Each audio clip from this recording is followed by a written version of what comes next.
Oh yeah, I'm cooked. That whole guy like, God, yeah. Let me get the fuck off this website, man. Look at the new overlay. I hate looking, bro. Views give me fucking anxiety, bro, for some reason. Whenever I look at my views, I get nervous and I gotta look away. All right. Hold on, I'm clicking. Mic check, mic check. Oh, look at you. Oh, we're broke. Weapon wheel. Oh, I shouldn't have said that out loud. We're live. Whoops. Mic check, mic check. Mic check, mic check. Y'all can hear me? Y'all can hear me? Yes, sir. Hello? Hello? What it do, what it don't, what it is, and what it ain't. It's your boy, Don Otaku, aka Don Solo, aka Solo the Don, aka Solo D Swaggy, aka the Twitch overlay. King of the Sat. Whoa. I literally just made this overlay right before, like 10 minutes ago. It's fire, I'm not gonna lie. What background you used? I made it. And by I made it, I mean ChatGPT made it. Oh my God. Shout out to AI, you know. Oh shit, I don't work tomorrow? That's crazy.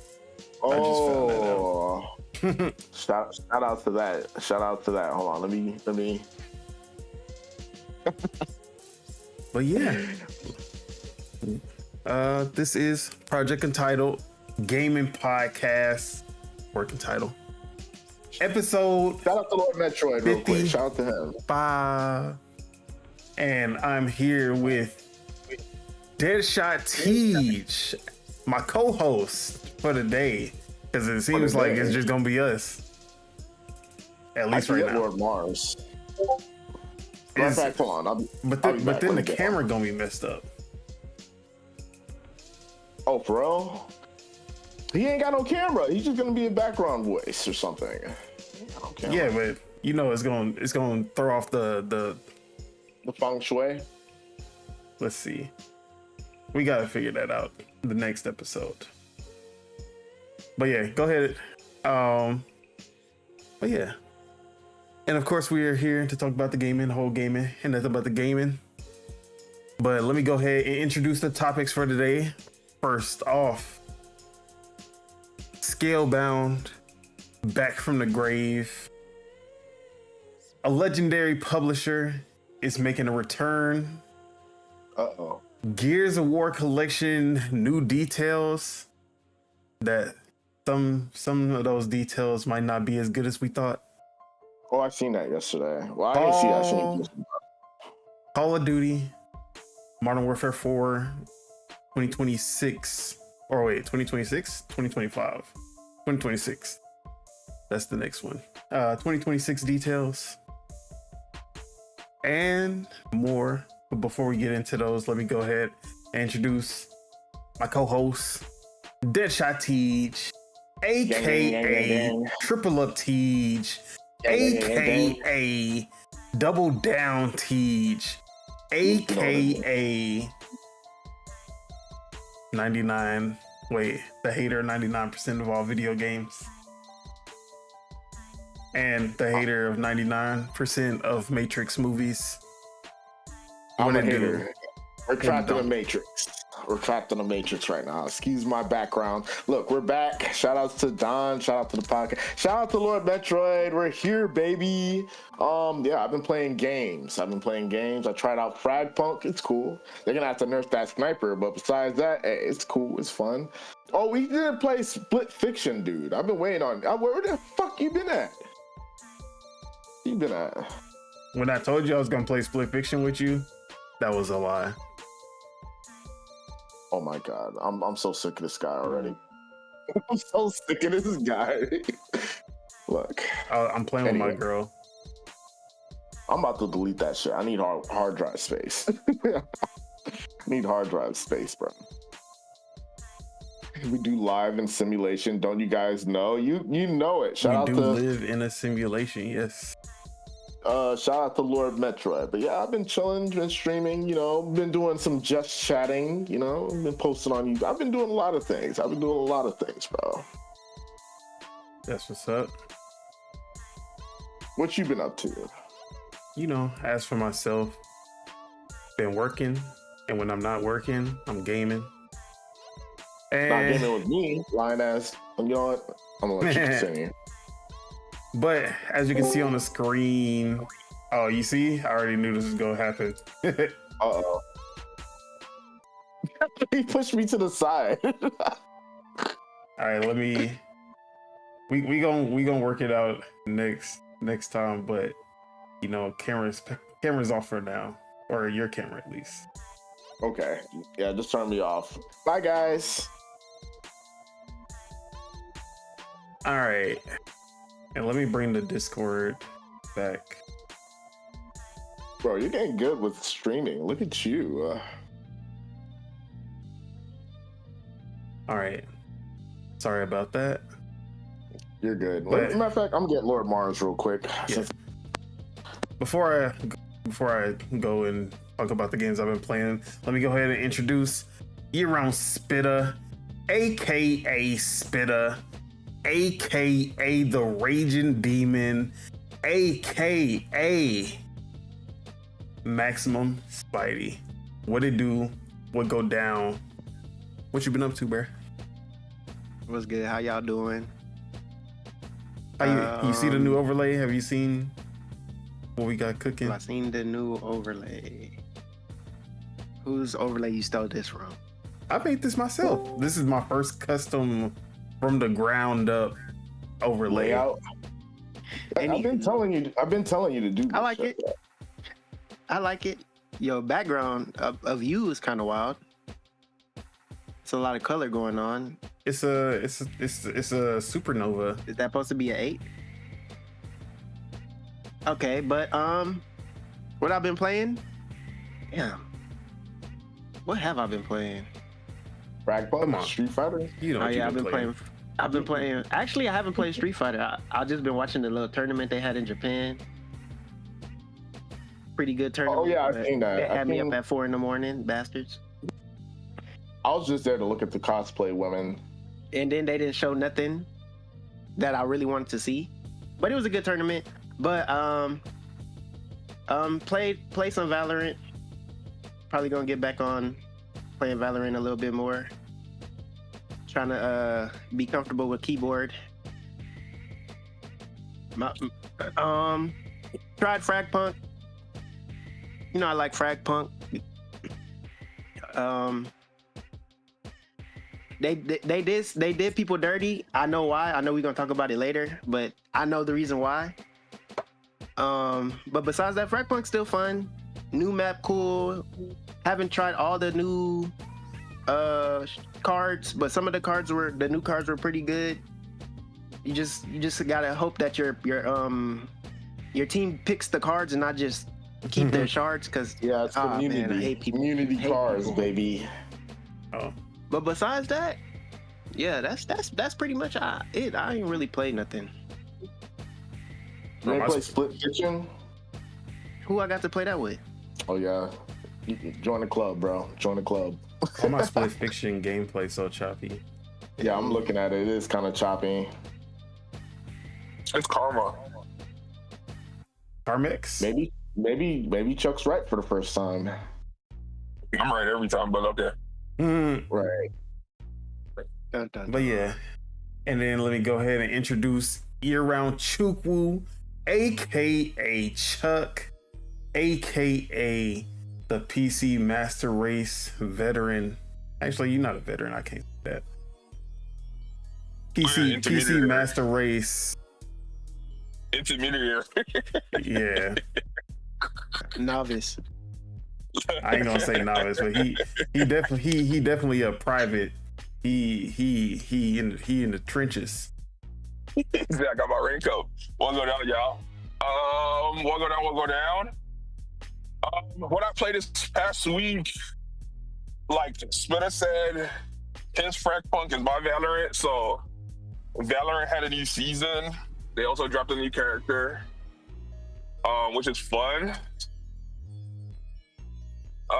Yeah, that's what I've been playing for the most part. And then also, Adventure Capitalist. That's how I start my day my gaming session every day. So there's that. And let me see, is there anything else? I took a break from Kingdom Come Deliverance. It's happened. It's happened. What usually happens with me in single player games. So we're gonna tap back into that hopefully. Is there anything else? Oh, I'm gonna try. I was supposed to, but I'm gonna try Fragpunk at some point also. Want to see. And then Wait, you haven't played it yet? Nah, not once. I could have sworn you played the beta. Nope, did not touch it. Okay. Did not touch it. So I'm gonna try that out at some point.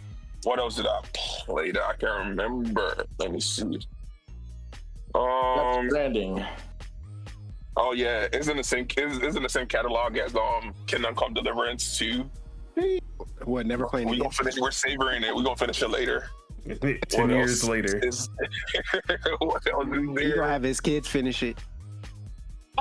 So right now, the only thing I can remember is Valorant, because that's the hype right now. Oh, I did try Rust, like I said last week.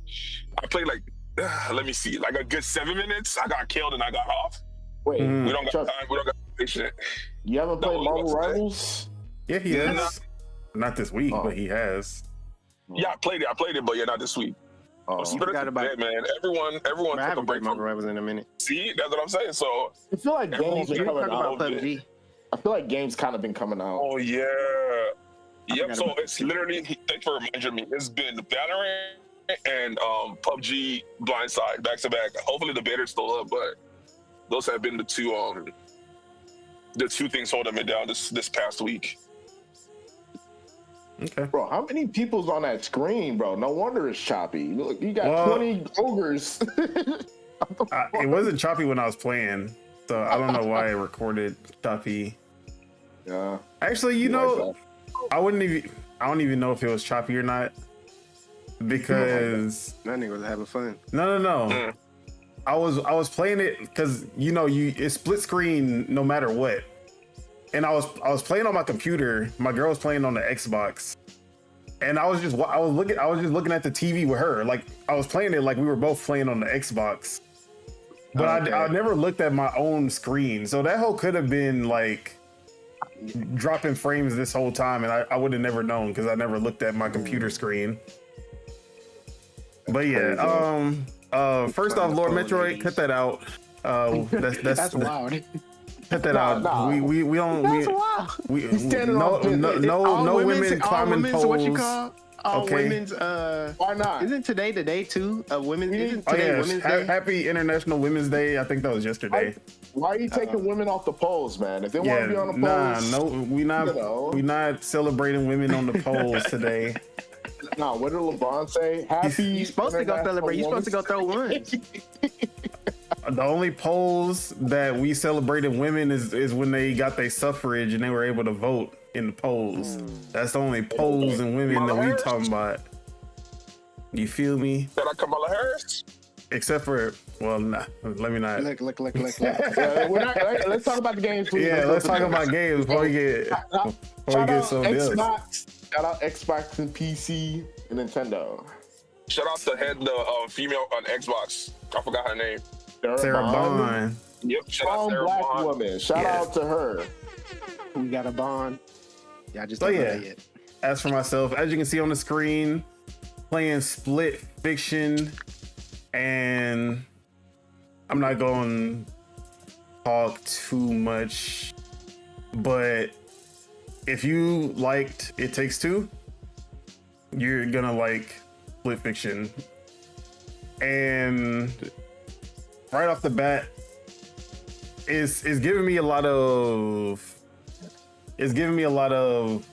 Ratchet and Clank Rift Apart vibes, with the glitching and you're going through the rifts, and then you end up you're switching between fantasy and science fiction. Just like It Takes Two, the story is just kind of there. You're not here to like you're not gonna get some super deep narrative. It's just there to get you forward and push the gameplay. But the gameplay is where it shines. Joseph Fares and Haze Light are the kings of co-op. Right here. No one's touching them when it comes to co-op games, and they just know how to make mechanics that work super well in a co-op environment. And this is basically just a spiritual successor of It Takes Two. It does everything that you expect or that you loved about It Takes Two, and just puts it in a new environment. So science fiction and fantasy aren't actually the only settings that you, because in the trailers it does look like you only go to like the science fiction world and then the fantasy world, but there actually is these side stories which are like the side quests, and if you're able to find them, then they actually take you on these mini adventures into other stories that are like, the first one that we got to was a side story that was like in the desert, like Arabian Nights kind of vibes, but they had these skeleton land shark, like sand sharks, that you have to keep on platforming, and if you hit the sand, you get eaten by the sharks. So you gotta try not to touch the ground, and then there are times where you need to go through the sand. You have to have one person distract the sharks while the other one is like trying to hurry up and get to the next platform without dying. So there's a lot of every mechanic that they have introduced so far has been really fun. And then it is like in the first few, I think we played for like 2-3 hours yesterday, and that they introduced like 6 mechanics, like 6 new gameplay mechanics in that like 2 to 3 hours. So this is supposed to be like 15 hours or so. So you can tell that it's gonna be nothing like just like It Takes Two, new ideas and new gameplay mechanics every like couple of hours, or not even a couple of hours, every hour or so. You're gonna be doing something completely different from the last time. So yeah, this game is doing very well. I think it hit 250,000 concurrent players on Steam. 91 Metacritic, the highest rated game of the year so far. So yeah, it's doing good, bro. Shout out to Joseph Fares, shout out to Haze Light. They did an incredible job. And of course, Fragpunk came out the same day because they don't want me to have time to do anything. But yes, Fragpunk, my most anticipated FPS in since the finals. Like, hopefully this lasts longer than the finals did for me. Bro, what happened to the finals, bro? Exactly. Hopefully Like, this game, happened? I mean, I will say that there was 3 playtests, and I think in total I put about 25 hours into all 3 playtests. So like every time the playtest came back, I wanted to play. So I will say that this game has kept my interest throughout, and even now with the full release, I'm back on it. And I've talked about this game a lot, so I'm not gonna go too much into it, but the gunplay is fun. They made a lot of UI and design changes that look great. The rounds are still too short for me. I still feel like the normal matches should be as long as the ranked matches, which is 11 rounds, I think. And then the ranked matches should be even longer. I want more modes. I kind of don't like There's their menu a lot of system. modes. There's way more modes than Well, you know, they like. I would know if their menu system wasn't complete fucking ass. But you know, that's a slight. That's nothing. Okay. it's literally straightforward. You got the outbreak mode, you got your scrimmage, your like not free for all, team deathmatch, like everything is literally just laid out. They're squares. How could it be ass? I know, but like, all right, this is my thing. Like, I like the game, right? I like the artistic direction, but I feel like the menu just got so much shit going on. Like, it's hard for me to even see what the fuck I'm about to. If you're talking about like the menu where you can, like, once you get into the play section, that's like, it's pretty straightforward. But there's so many to find the play section. I was gonna say there's a lot of stuff going on with all of the currencies and challenges and events. And all that shit, stuff in your face. Yeah, they throw a lot. Like during the beta, it was a lot cleaner because a lot of that stuff wasn't going on.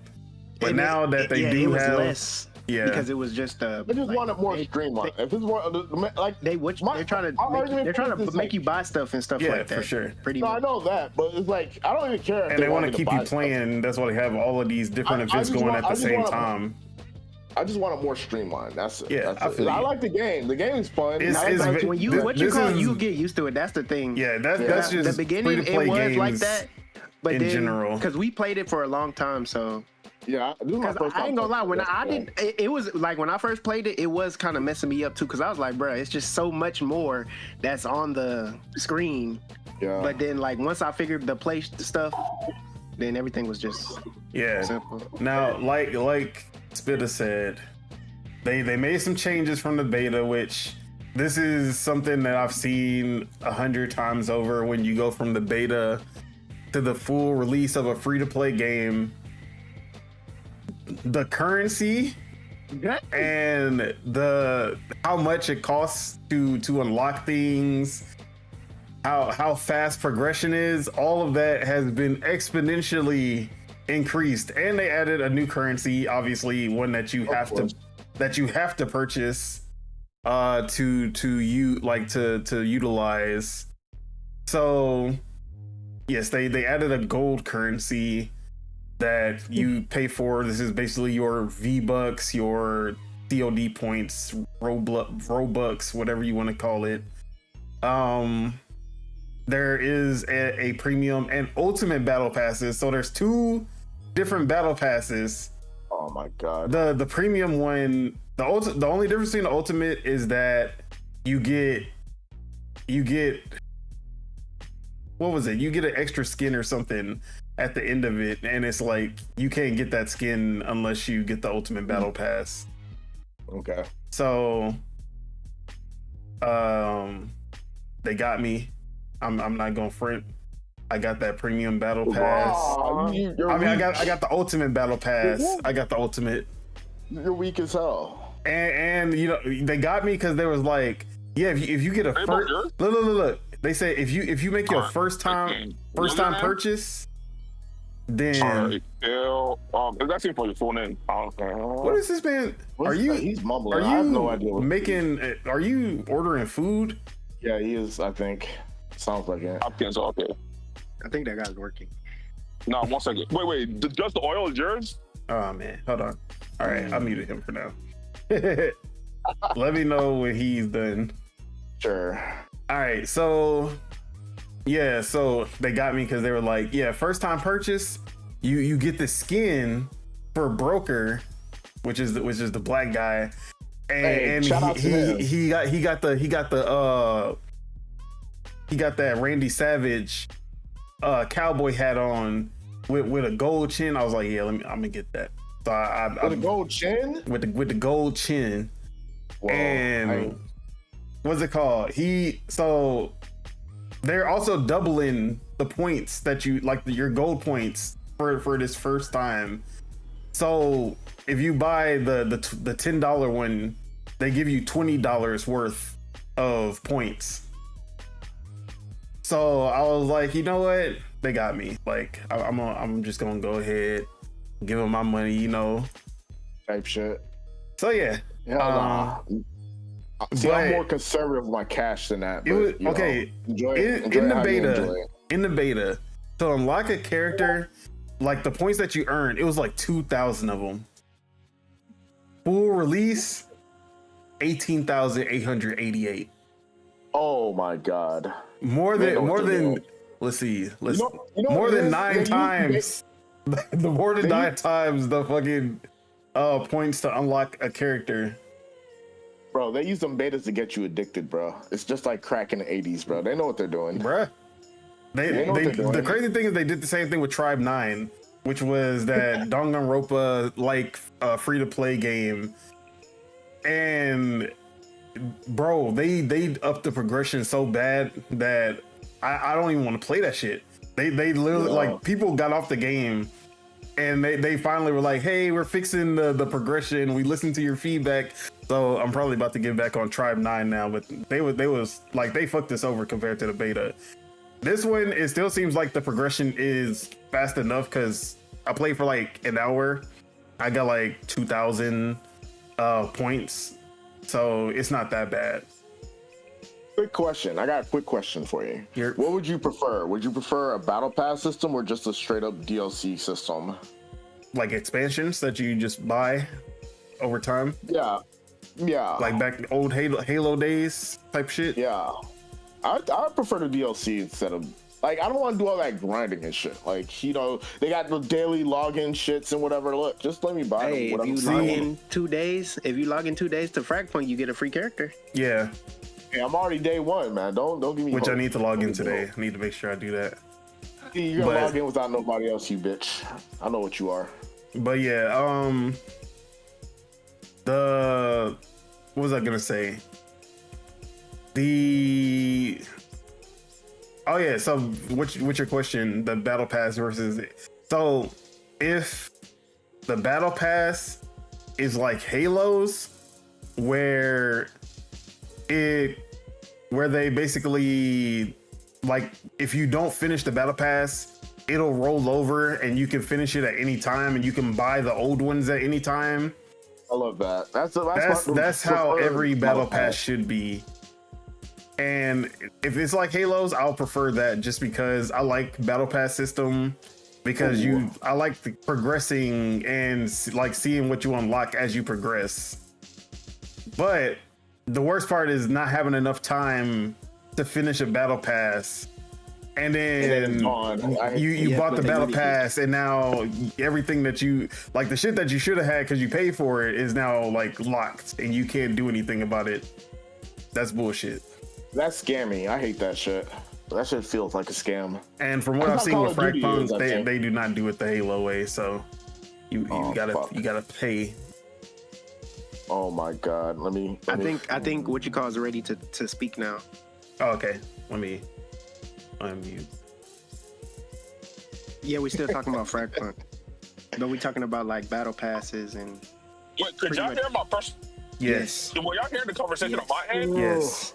What was I saying? What was being said? I muted you quickly. I'm gonna I'm not gonna say the rest because we're streaming. But they didn't hear that part, luckily. Yeah, I muted it before. You're sick. But yeah. That's Fragpunk. That's crazy. All right, so Fragpunk, I'm back. I heard y'all talk about the finals. Yep, the same thing. Hopefully, the same thing that happened in the finals, and the same thing that happened to. What's supposed to be that game that we played? Because I'm pretty sure I know you're thinking of the one that X Defiant. What's supposed to be like the Call of Duty player? Yeah, X Defiant. X Defiant. So it's a bunch of shooters that have bit the dust where, for some reason, they switch up the beta. Whatever they put out in the beta, they switch it up whenever the final game comes out, and that throws people off majorly. So, gameplay wise, they really didn't change much, which is good. It was just like the progression in Battle Pass. X Defiant didn't even feel like the same game when it came out. And you talking about Fragpunk? Yeah, Fragpunk, they didn't really change gameplay stuff too much, but X Defiant felt like a completely different game once it came out from the beta. Like, I remember how that TTK was crazy. Wait, like long or short? Long. Oh man, they wanted you to buy that new gun so you can cut that shit in half. What else? So I was gonna say what was I about to say with Fragpunk? Oh, the gameplay change that I did notice. Have you unlocked Axon, Spitta? Axon? The one with the mask with the bombs. guitar. Yeah, the little punk rock not yet. Punk rock Okay. dude. I heard he They got rid of his slide. He can't slide For all real? the time. You have to have the guitar out to slide now. I like that. I like to being I able like to. that. That's the only reason I used him is because he can just slide. He's the only one who can slide at any time. No, honestly, I was trying to do that sliding shit like Call of Duty, and that shit was. I just kept on ducking. I got mad and gave up. I was trying to be a sweat. They changed Exxon so that he can only slide with the guitar out, which I understand because it is cheap that he's the only character that can just slide. And I used to slide with that auto or with that semi-auto shotgun all the time, and that shit was cheap. So, you know, Hey, hot take. Why don't they just add the slide to everybody? Just have a slide. there's a card that makes everybody slide, and Oh, okay. but All right, they that makes sense. yeah, I be they forgetting didn't want it about to be them too cards. fast paced. That's basically why. I kind of respect that in a way. So yeah, it's definitely in between like a Valorant Counter-Strike, which is slow as hell, and then Halo, Call of Duty is somewhere in the It's way middle. slower than Call of Duty. Yeah, it is. I agree with that. This So, is yeah. the Valorant killer right here. I'm not gonna lie. Nah, that's Halo Seek and Destroy. I mean, Oh, Seek and Deploy. My bad. That's Not going not down. Search and Destroy. Seek and Deploy. Too many Valorant killers. It's crazy. But Yeah. I agree with what Lord Metroid saying. You just gotta choose the game you like. There's Exactly. too many of these type of games out. You know, just enjoy what you enjoy. But yeah, that's Frag Punk. Oh yeah, I see you Fiction, turn it up to Frag 80. Punk. All Hey, I right, had to turn my sensitivity up immediately in that game, bro. Immediately. bro, That shit was slow my as hell. sensitivity was so Was ass. ass. I kept That shit was dying. ass. I kept dying I couldn't because turn. I yeah, couldn't turn. the ADS was bad. But I'm still on my Demon Time with Demon Tides. I still have not completed the demo. I've put 8 hours into it already, and I've probably only done half of the content. It's For the demo? For the demo. That's crazy. Like, it's that good, bro. Damn. It's The Astrobot killer? Astrobot was the Astrobot killer. This is I already said last week, this is the only 3D platformer that can look Mario in his eyes. Like, It looks fun. I got this downloaded. I still haven't played it, but I might give it a try But on yeah. stream. this is so Wait, most- hold up. What I said last week? SpongeBob and Rubber Dub Dub since like that yeah, time? nobody cared about what you said last week. Yeah, I started talking about, okay. Wait, what did he say? I don't even Talking about this care. platform What Mario did is the closest to Mario. Give So- it a year, 2024. The thing about Demon Tides, when you think of 3D platformers in general, really, like, they're usually a kid's first game. Like that's usually they're for everyone, but they are usually easy enough and accessible enough that a kid can play it and enjoy it and get through it pretty easily.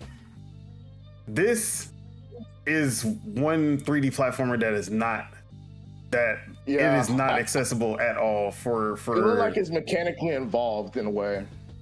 it's Like Mario, all you got to do is jump. This shit like a lot more than just Mario jumping. Like, mechanics wise is very intricate, and you need to use your move set to do even to make the most basic platforms, like to just get through basic stuff. You're gonna be using your move set to the full extent, and then the freedom of this game, there's really no guide as to where you need to go next and when you where you need to go, why you need to why are you going here. You basically, it's an open world.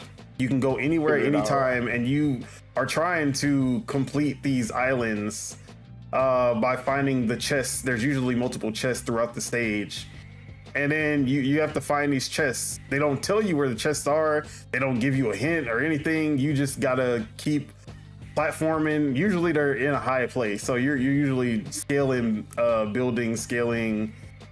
Like you're just trying to go through the section until you get to the top, and then that's usually where that chest is. And then usually they'll have another chest that's tied to a quest, and you'll usually talk to somebody, or you'll see that it has a lock, and you have to find a key. But the second chest is usually a completely different. It's something like different every time. So one time it was literally like it's locked. The key is all the way over here, and it shows you where the key is, and I think it's timed. You have to get to the key, and it's timed. And another time, there's a guy who's like, "Yeah, I'll give you this chest if you can find blah blah blah." So then I have to go search for the thing for him. But yeah, there's no hand holding in this game. This game is the platformer for veteran platformers. Oh, here we go. What up, Live Supremacy? Shout out to Live Supremacy, you feel me? Yes, and I am being elitist. I'm being elitist of the highest caliber. This is an elitist platformer for elitist gamers such as myself. It sounds good out here. Chuck, play it. It's free. And because of that, I know that this game will never get the recognition that, because you know this game is a little too hard for these game journals. I'll tell you that right now. These game journals, they gonna have a tough time getting through this one. Oh man. But yeah, them speed running sections, that's really where I spend most of my time, and why I haven't beat this demo, because I spend so much time doing the speed running that I don't leave the area until I get like a decent score. So You optimizing it and shit. Yeah. Speed running is really fun in this game. It reminds me, it's way harder than Neon White though. I love Neon White, but this is harder than Neon White because they're long. Like the thing, like they're so long. Like there's so much to it compared to Neon White. Like these speedrunning sections can go up to 2 minutes. Obviously you want to shave it down, but like I ain't gonna lie. You know the thing about Neon White? You remember that Nintendo World Championship? That's what Neon White remind me of in a weird way. Like Neon White is bite-sized stages. So like usually you're 9 second, 13 second, 15 second type shit. This is 1 minute, 1 minute 30, 2 minutes, and like if you fuck up, bro, it's tragic. You get halfway through and you fuck up, that shit hurts. You get to the end and you fuck up, that shit hurts. Cause you gotta do all of it over and you gotta do it all perfectly. So yeah. I already know it. It's like Only Up in a way. I hate that game. Bro, it be feeling like that because if I forget to put down a checkpoint and I like got all of this way and then I fell down. Turn off the game, little bro. Turn off the game. TJ, you're wrong, bro. It's not like Only Up, bro. It's an elite. It's the hardest of them. Wait, it's what? Not like Only Up, bro. It's the elite. It's the elite platform. Oh my god, he's cutting out. Yeah, you cutting out. What are you saying, bro? Oh man, you lucky. Save it. He's saying Only Up is not an elite platformer, so it can't be like, that's what he said. So it can't be like Demon Ties, but yeah, that's these three. Oh wait, one more. So I played this demo for Steam Next Fest called Ethermancer, and this is basically roguelike Pokemon RPG pixel art. It has a very, I won't say distinct or unique because it looks like a lot of different. It looks a lot like Wizards of Legends mixed with a little Dead Cells, but it's reminiscent of Pokemon, but not really because the battle system is a lot different. But you pick your monster that you will be fighting with. There's a fire, earth and a I think it's fire, wind, and water to start off with. Your 3. Lord Metro says looks like Chrono Triggered. Yeah, I can see that. I guess. I guess. Those RPGs of that era. Yeah, has a very fluid pixel art style. But yeah, you pick your starter, very Pokemon-esque, and then you will start with that one, but you are able to capture other monsters as you progress. And unlike Pokemon, where you throw the Pokeball and then you capture the Pokemon and then you have it in your party, you actually duplicate instead of like capturing that specific one. You do like a duplication of it, and you still have to defeat the like you have to defeat the I'm gonna call them Pokemon. I ain't gonna lie. You have to defeat the Pokemon even after you capture them. So it's not like once you capture them, you're done. You still have to defeat them, and then you'll have a duplicate of that fake Pokemon in your party. So you can have up to 3, and there is no like backup Pokemon that you can kind of switch out. You literally have 3, and that's it. If you get another one, if you get a 4th, you have to replace one of them. So did you just say if they die basically? Well, no, not if they die. Actually, I don't know. I didn't have any of them die. I'm just that good. But I would have sacrificed a few. So you have to replace them. You only get 3, and it's a roguelike. So if they all die, you do start over from the beginning, and then randomly generated which monsters you'll run into, when you'll run into them, the layout, everything. So yeah, I wouldn't like, if you're looking for something that's very Pokemon-esque, this is not it. But if you're looking for a really good turn-based RPG that has Pokemon elements to it and some actually pretty decent monster designs and some nice art, this is a pretty good one. It's called Ethermancer, and I actually don't know when it's supposed to be coming out, but it is coming out this year. This is off the next semester. This game already came out, actually. Oh. It came out in February. Yeah. So this game's already out. I don't know what platforms it's on besides Steam, but it's out right now. But yeah, that is Ethermancer. And that's what I've been playing. So let's go ahead and get into some news. Let's start with Gears of War. Specifically, the Gears of War collection that has been rumored for like 3-4 years now. Shout out to Special Nick, who was the first one to leak this out. As usual, he leaks things out way too early, and a lot of people call him out for being a liar and making shit up.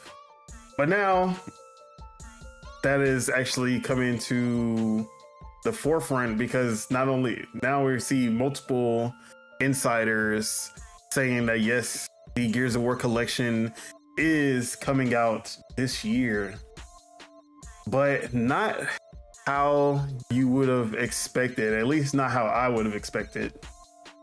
So this is coming from Insider Gaming.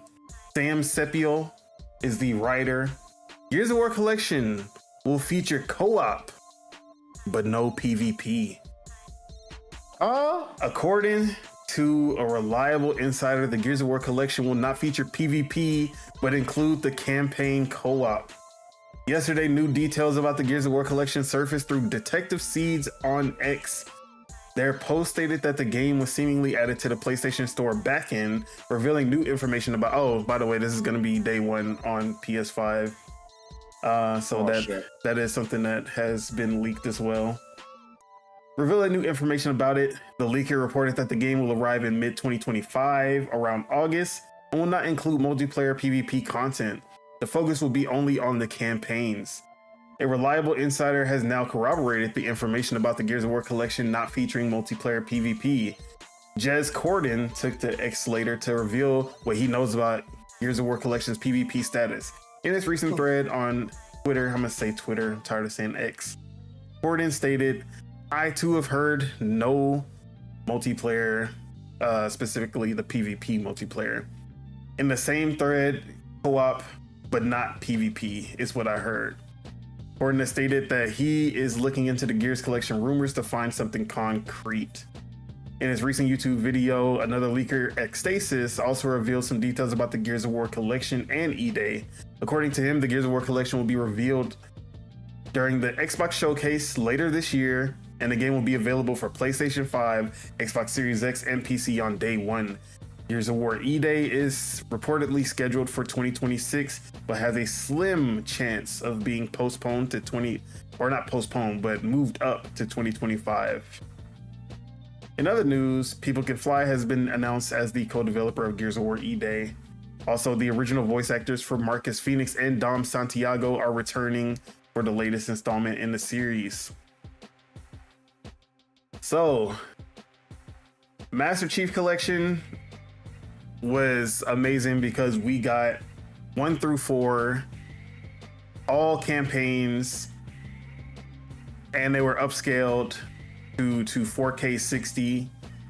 Ooh. And you got the multiplayer, the campaigns, Forge, everything was there. It didn't work at launch, but everything was there. Now we got the Gears of War collection. This was supposed to be that Master Chief collection moment, but we are only getting campaigns. Spitta, how you feeling about that? At first, I mean, to be honest, I don't care about the multiplayer because, well, I'm not gonna say I don't care, but like I kind of understand where they're going with it. It'd be cool to have, I think. They want you to play the it's only for the campaign. Like they want you to know the story to get you ready for Gears E-Day. So it makes sense to me why they didn't add co-op. They didn't add multiplayer. But I ain't gonna lie, at first I thought it was they weren't gonna add it to PlayStation 5. But at the end of it, I mean, I don't know. I'm not gonna say I'm looking forward to, because I've already beat the campaigns. So I'm not too hurt about it. I can understand people not playing the multiplayer, but it would have been funny if they only had added the multiplayer for Xbox and then PlayStation can only play the co-op, the campaign. That would be funny. I think it would be the other way around, if anything. Like, give them a taste of, no, never mind. Gears multiplayer is a little too. Give them the campaigns, and if they want the multiplayer, come to Xbox. Then come to Xbox. That's what I was thinking they should do. And to me, if they put I would do some foul shit like that. If I was them, in E-Day, I would make it to where you can only play the campaign on PlayStation. And if you want to play the multiplayer, you got to either get it on PC it makes sense. Now, if it was the newer Gears of War, if it was the newer Gears of War where they're gonna monetize it, they're gonna have microtransactions. Yeah, that's why I'm like, it should be multiplayer only for them. Campaign if you come to Xbox. Yeah. But for these games where there's no microtransactions, that makes sense. Yeah. So some people care about. I mean, y'all was playing Gears multiplayer like last year, right, Phil? See, I want to see, me personally, I want a new Gears of War multiplayer. I don't want to, like, I can go play, because I can literally go back. You can literally right now go back and play. I don't know about Gears, but Gears 2 servers, people still play Gears 2. Yep. People still play Gears 3. Like, Gears people Ultimate still play is still up too. Like, all the Gears are still up. They're still up. And they're backwards compatible. So, and like I said, I've already had that experience. I want a new experience after Gears 5. Was it Gears 5? Wait, After actually, Gears hold 5, on. Wait, Xbox 360 servers went down, so I don't think you can anymore. No. Oh, that's only if you're buying. I think that's only for buying stuff. Only the store went down. I think you can still play the games. So never mind. I'm tripping. That because I watched some. I don't remember. I know that happened when they closed the store down. But it's somebody that I watched. Like all he do is play Gears of War. Like he only played Gears of War, and he was playing. Like he went back and he was playing like Gears of War 2 and shit. But I don't know when that happened compared to when they shut down the servers. servers or Xbox store servers. But when and then my last thing, I was seeing under the comments when they were posting that stuff, all the PlayStation people were upset that they didn't get. They're always gonna be upset. Cry about it. They're like, they're not gonna buy the game. I'm like, bruh, I'm telling you, like that. If I was Xbox, that's the smart thing I would do. Like I would give them half of something and make them like, if you want the full experience. And just say that's the price of doing business. Honestly, they should just put even if they don't have it with the remaster and all that, just put the regular multiplayer from the backwards compatible games. Just put it in the package. So if you want to go to multiplayer, you can just play the backwards compatible version. They should just at least do Gears 2. Just do Gears 2 multiplayer. Or 3. Gears 2 or 3. So yeah. Fortunately do the one, but yeah. I never really been that into Gears. Yeah, Teach, how are you feeling about this as someone who wasn't really a Gears player? I mean, it's cool, you know. I don't really care either way. I mean, it's good to, you know, some people will say re-rock, but, you know, hey, let people enjoy what they enjoy, you know? So, me personally, if Gears fans enjoy it, look, I'm happy for them. That's all I'm going to say. So as a person that never really played Gears, that's all I can say. Okay, you ain't played the campaign? So who's the people that say re-rock? Wow, the call is coming from inside the house. All right, I'm gonna say this though. Let me ask Tej, because you know this might not be a franchise that you could, but let's say, all right, Tej, you know, let's say we got Street Fighter 30th anniversary collection, but there was no online multiplayer. Only like that's how I feel this is an equivalent of, or like a Smash Bros collection came out and they said no multiplayer, only you can couch co-op and you can play Subspace Emissary co-op, but you can't play no PvP. Then they wouldn't get my money. Simple as that. So you know what? The 30th? That's different though. You can't say that. That's different. All right, maybe not 30, but like Smash. 30th anniversary will be dirty. Because the 30th is not. There's no story in that. It's like in Street Fighter, it's just an arcade. You're playing against. So it's like you can't say like a Street Fighter or something. Like pretty much a fighting game. But no, I get what you're saying. Call of Duty Modern Warfare Remaster. How they dropped that? Yeah, it's pretty much what they do with Call of Duty Remaster. Modern Warfare 2 Remaster did not have the multiplayer. Yeah, and that shit was the fuck you getting that shit for? I ain't gonna lie, I got that shit and I was so mad. But yeah, like see, if you already played it, what's the point of getting it? Nah, to me, I mean, I feel like this is more for on some real shit. If you haven't played the Gears of War campaign, bro, play them hoes. Bro, Gears is a good story, bro. Honestly, I feel like these type of collections are mostly for people that didn't have a chance to enjoy like the campaign back during the 360 days or whatever. Yeah. So like if you haven't experienced it and you want to, like this might be the thing for you. But for me personally, like I like playing with my friends personally. Co-op. So you know, I mean co-op is cool, but I'd rather shoot y'all in the face. And I feel you. You heard that, Randy? We know who he is. Anyway, Chuck, Gears of War collection, no PvP, only co-op campaign. How you feeling about that? This is also being released on PlayStation? And being released on PlayStation. Okay, you already know it's a win. It's a win, or wherever J-Rock said. Mm-hmm. So I'm here for it. I'm happy. It's about time. You feel me? Unity and apartheid. Nelson Mandela. Let's go. So you with no PvP, that's also a win. See, the thing is, we know, PvP will cost them, like the cost of running the servers. They probably did the math. And hey man, business is business. So I get it. Beggars can be choosers. It starts somewhere. If this is the start, I'm here for it. All right. If you guys heard me. Yeah, I heard you. Okay, yeah. Loud and clear. So as I'm for me, happy for it. I'm happy for it. As for me, My bad. it's all good. I'm not tripping. Like I wasn't going to play these multiplayer. So to me, it don't mean anything.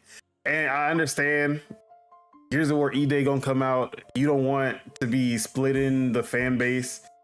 Because when you look at Halo Infinite and Halo Master Chief Collection, like Halo Master Chief Collection definitely split the multiplayer fan base for sure. So Lord Metro said, "What the hell does Mandela RIP have to do with this?" Hey, it's provocative, Lord Metroid. I don't even ask questions no more. I give up. So yeah, I just be throwing things out. It's like an ad-lib. So I understand. We're ending apartheid. You feel me? And some of us have been ridiculed for wanting unity in the gaming space. And talking about, do you want the war? So that's it. My bad. What? Clarification. War? Okay. Something, Mandela. Let's go. That's it. Bye. All right. So I understand why they're not adding multiplayer to this. And yeah, I understand the business side of it. And honestly, I don't feel like many players are going to be upset that they're not getting a remastered version of the multiplayer when they can still go back and play the multiplayer at any time. And it's not like Gears of War still looks good to this day. Ultimate Edition is already remade. Then we have 2 and 3 that still looks good to this day. So it's not like Call of Duty was like, it looked bad for its time. Nah, I won't say like Modern Warfare, actually. Modern Warfare looked good for its time. It was the later ones that started to look bad for its time. But Gears looked like incredible for its time. And it still holds up today. So I don't think anyone's really tripping about not having a remastered multiplayer. The campaigns, this is all to get you caught up for when Gears E-Day comes out. That's really is to get people who have not had a chance to get into the Gears franchise, get them into it, so that when Gears E-Day comes out, you're like, yes, like now I am a Gears fan, and this is something that is a day one to like. I will say this. The new Gears, like the new one that they're about to push out, not the compilation one. It's PvP better be on point, man. Well, y'all okay, better put actually, all the effort into that. I do have to add this though, because this is where it is an L. Because I completely forgot about this. Gears 1 through 3. Well, Gears Ultimate Edition is on. So Gears 2 and 3 are not on PC. That means even when this comes out, we will still not have Gears PvP on PC for 2 and 3. So in that case, I can understand the frustration if people on PC were wanting to play 2 or 3 in multiplayer. But honestly, I still don't think that's a big. Yeah, I don't think that's a big. That's a big pool of people that'll be complaining about that either. As long as they have the campaigns, I think they're straight. So that's what I gotta say on that. All I'm gonna say, the biggest finesse, it'd be funny if they gave PlayStation just like the Marcus Phoenix edition, right? And then when Gears E-Day come out, they don't give them nothing. That'd be the craziest finesse. From the Xbox. Don't give me hope. For the 6 months. That would be the craziest finesse. It's gonna be for 6 months. Or like they did some shit like that. Yeah, they did some shit like that. Like, cause cause they could hit you with that. Get the They let you play the campaign, the E-Day campaign, but if you want to play the multiplayer, wait, do you gotta think this get is an gonna come out? Xbox. You think this is gonna come out for Game Pass? Nah, and it's gonna be on Game Pass. It would, yeah, it's gonna be on it's Game. 100% So gonna it's be on like, Game Pass. so it's like if you get an Xbox, all you gotta. So when you No, they make you switch to Xbox, it's way dirtier to give PlayStation fans only the campaigns, and then when Gears E-Day comes out, only give them the multiplayer and tell them they gotta come to Xbox to get the campaign. Hey, I'll be there for the tears that day. That's all I'm gonna say. see, but I think they they're would. not gonna I do think that. I don't know. think people won't mind not having the like people will care, but they wouldn't be as. I feel like they'll be more mad not having the multiplayer than campaign. That's what I. Yeah, no, they're gonna bitch about that for sure. And then it will be a good Bro, cliche. PlayStation players It will don't. be a They good only play. cliche, too. They only play single They player only play games. story. Yeah, bro, it would be a good cliche because if they only get the story mode, y'all only play story mode, bruh. It will be That's all so, y'all play bro. It anyway. will be a slap in the face. Yeah, bro, that shit will be a good slap in the face. But at the end of the day, if they get everything, I don't give a fuck. Yeah, I don't care. See, Lord Metro had already said, unlike Sony and Nintendo, Xbox is just too nice to do that. They won't. Yeah, We already know. exactly. And that's good for them. Unless some leadership changes happen. I'm right down the street from Redmond, so Oh my god. if y'all see pass them a note. there was a hostile takeover. Whoa, corporate hostile takeover. Let's go. I love the sound of that. But yeah, man. Anything else y'all want to add before we move on to the next topic? You ain't play Gears campaign, play it. Dress. Nah, not really. You gonna shed a tear. That's all I'm gonna say. All right, let's talk shit about PC Master Race and Chuck. Okay, Because I'm always down for that. We know That's who crazy. we know who the brains of PC Master Race is.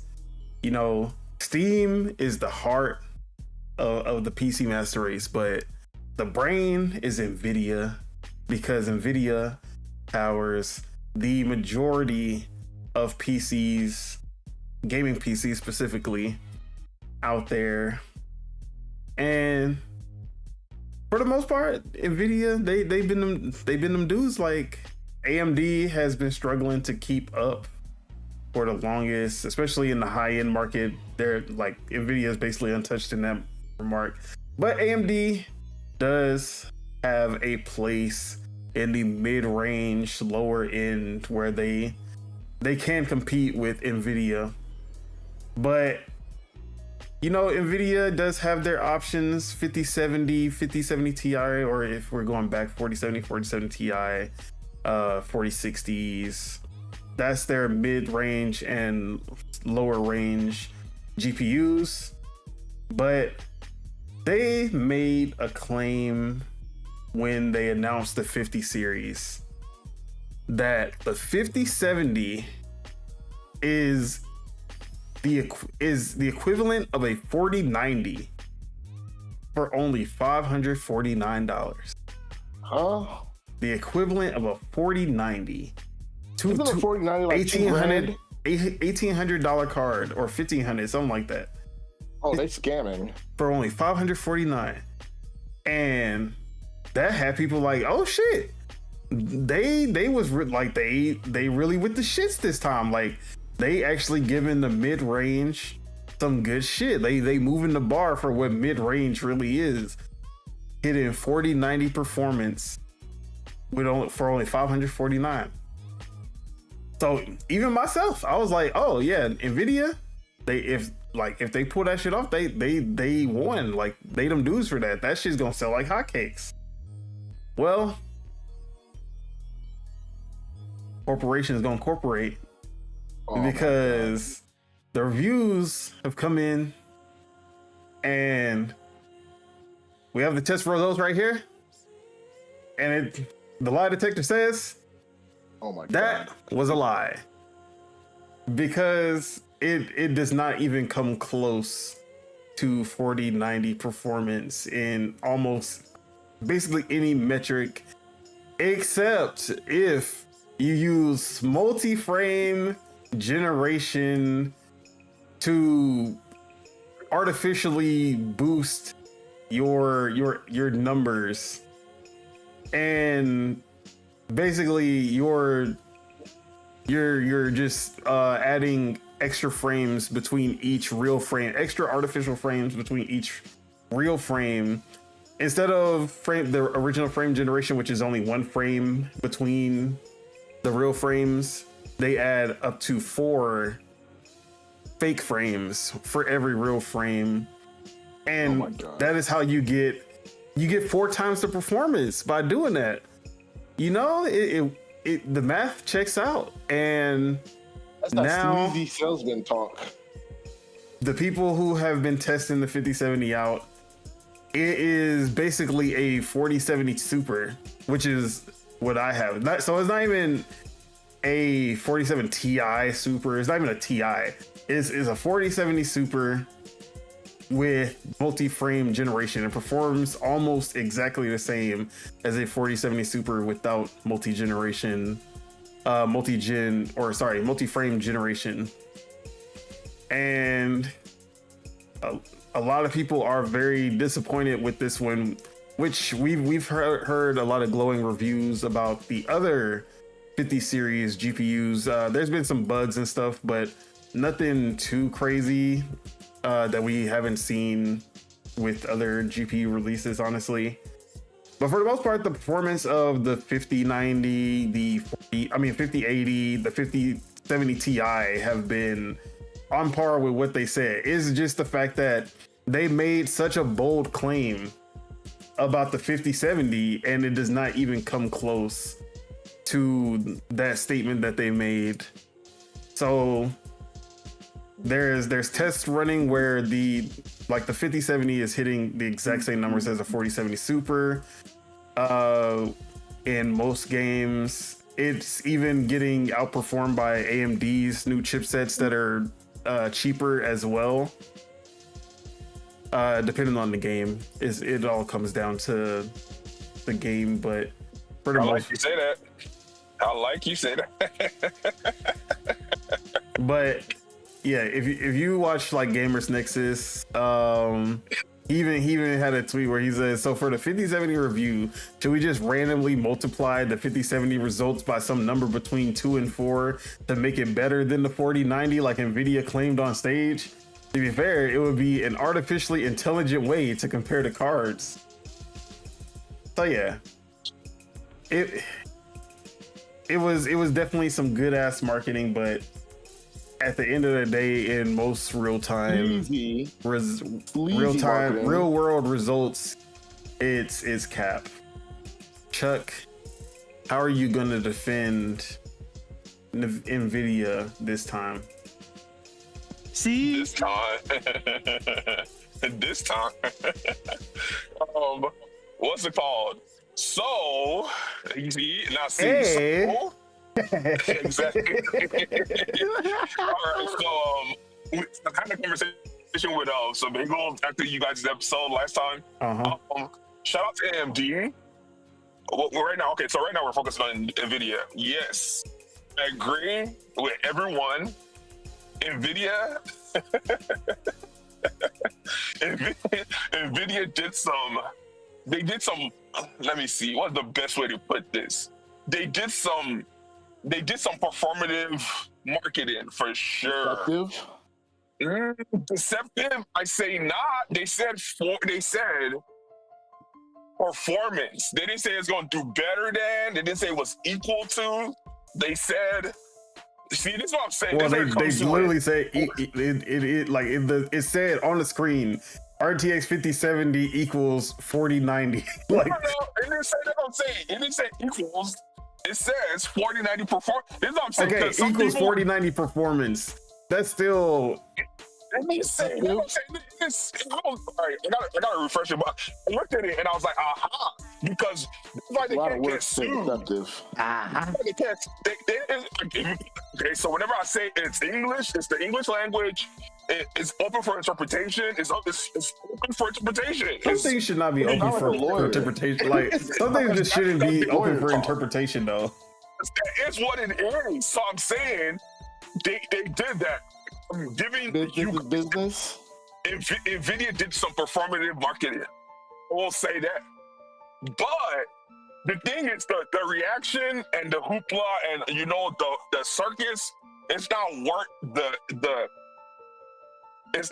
warranted the situation, because literally everyone, they're acting like Nvidia just destroyed AMD. They act like AMD just destroyed Nvidia, but we're literally talking about one product.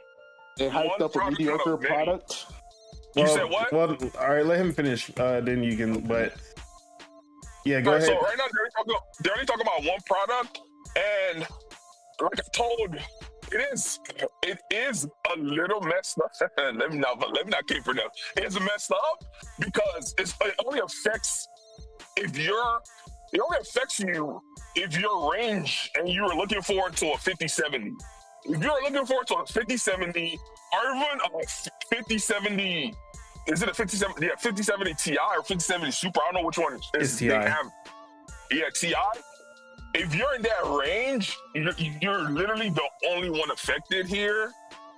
So I get where they're coming from, and the PC Master Racer. The difference of the wow factor in difference in prices is only $150 to some. $100 for sure is something to somebody. So, but as a PC Master Racer, as the race of the masters, $150, you can deliver newspaper, you can rake lawns. That's crazy. You can shovel snow. $150, you can hold on for a month. If you can't make $150 in a month as an adult, so it's the consumer's fault, is what you're saying? No, I'm never saying it's the consumer fault. I'm saying you got to get in where you fit in. And one day, who knows? You might be with a 60, 90, or 70, 90 Super. You never know. But just because where you getting right now, things are unfair, I feel for you. That is life. All right. Cost of doing business. Ain't no way Chuck just hit us with the get a second job during like the PS3 era. Kaz Hirai had hit him when he did that $5.99 PS3. You'll get a second job for the PS3. Yeah, just rake some lawns. That's crazy though. All right, so AMD has not actually revealed their high-end GPUs yet. They've only revealed their low and mid-range. So we still don't even know how their high-end GPUs are gonna perform compared to a 5080, 5090. But knowing AMD and NVIDIA's history, it's not gonna be enough. Maybe enough to beat the 5080, but 5090, I doubt. Unless AMD just like makes some real strides in that end. But yeah, I'll just go. For me,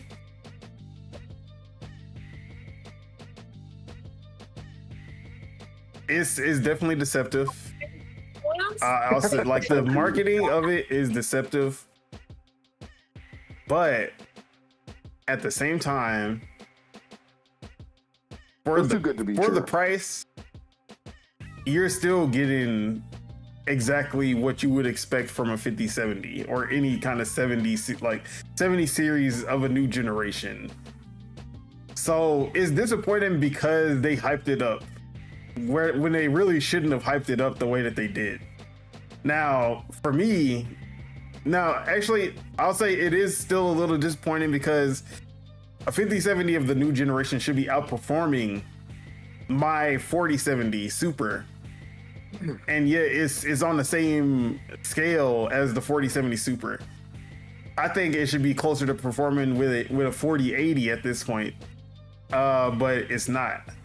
So that's probably my biggest complaint, is that it's equal to the Super series of the 4070, not even a Ti, not even like, it's not even compared to a 4070 Ti, which is crazy. So that's where I find it disappointing. And they did raise the price No. Actually, they dropped the price. So I give them that. They dropped the price compared to the 4070 when it did drop. So it's a little cheaper than what the 4070 was at launch. So it's hits. There's pros and cons to it. At the end of the day, the performance is about where it should be for that price, and that is like it is what it is. I paid $699 for my, or like $649 or something for my 4070 Super at launch, and you're getting about that same performance with the multi-frame generation, which depending on the game is gonna be, you're gonna see exceptional boosts in your frames and performance, and you're getting that for $549. So I'm not complaining about the actual card. I'm not complaining about the price point. I think it's perfect for the price.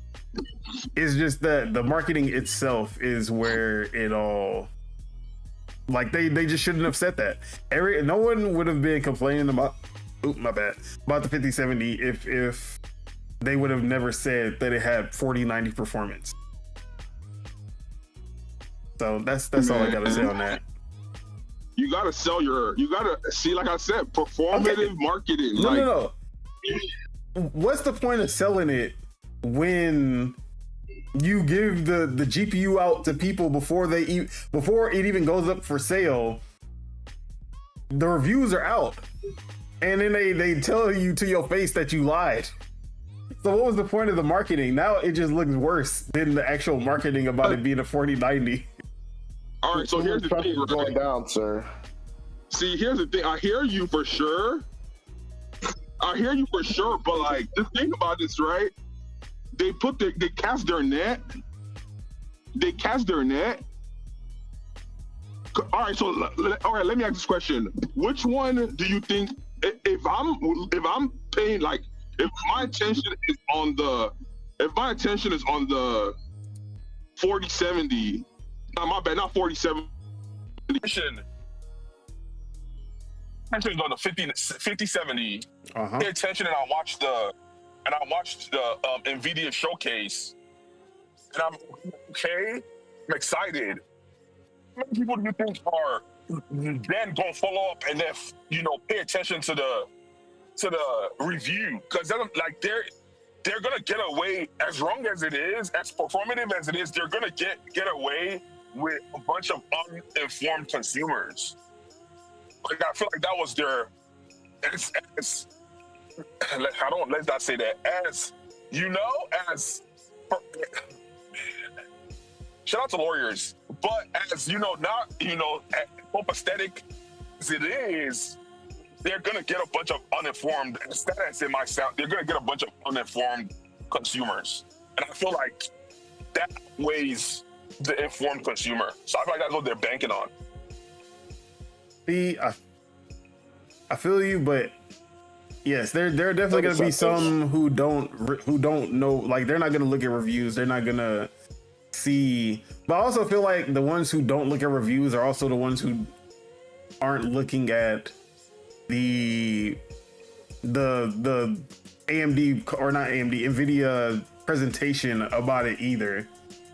I feel like there's a better chance of them seeing a headline on Twitter from Austin or from I don't know, Gamer Nexus, whoever else, who, because they most likely went to one of these channels to even build their PC in the first place. They probably found them by trying to build their PC. They built their PC thanks to them, and they probably still follow them.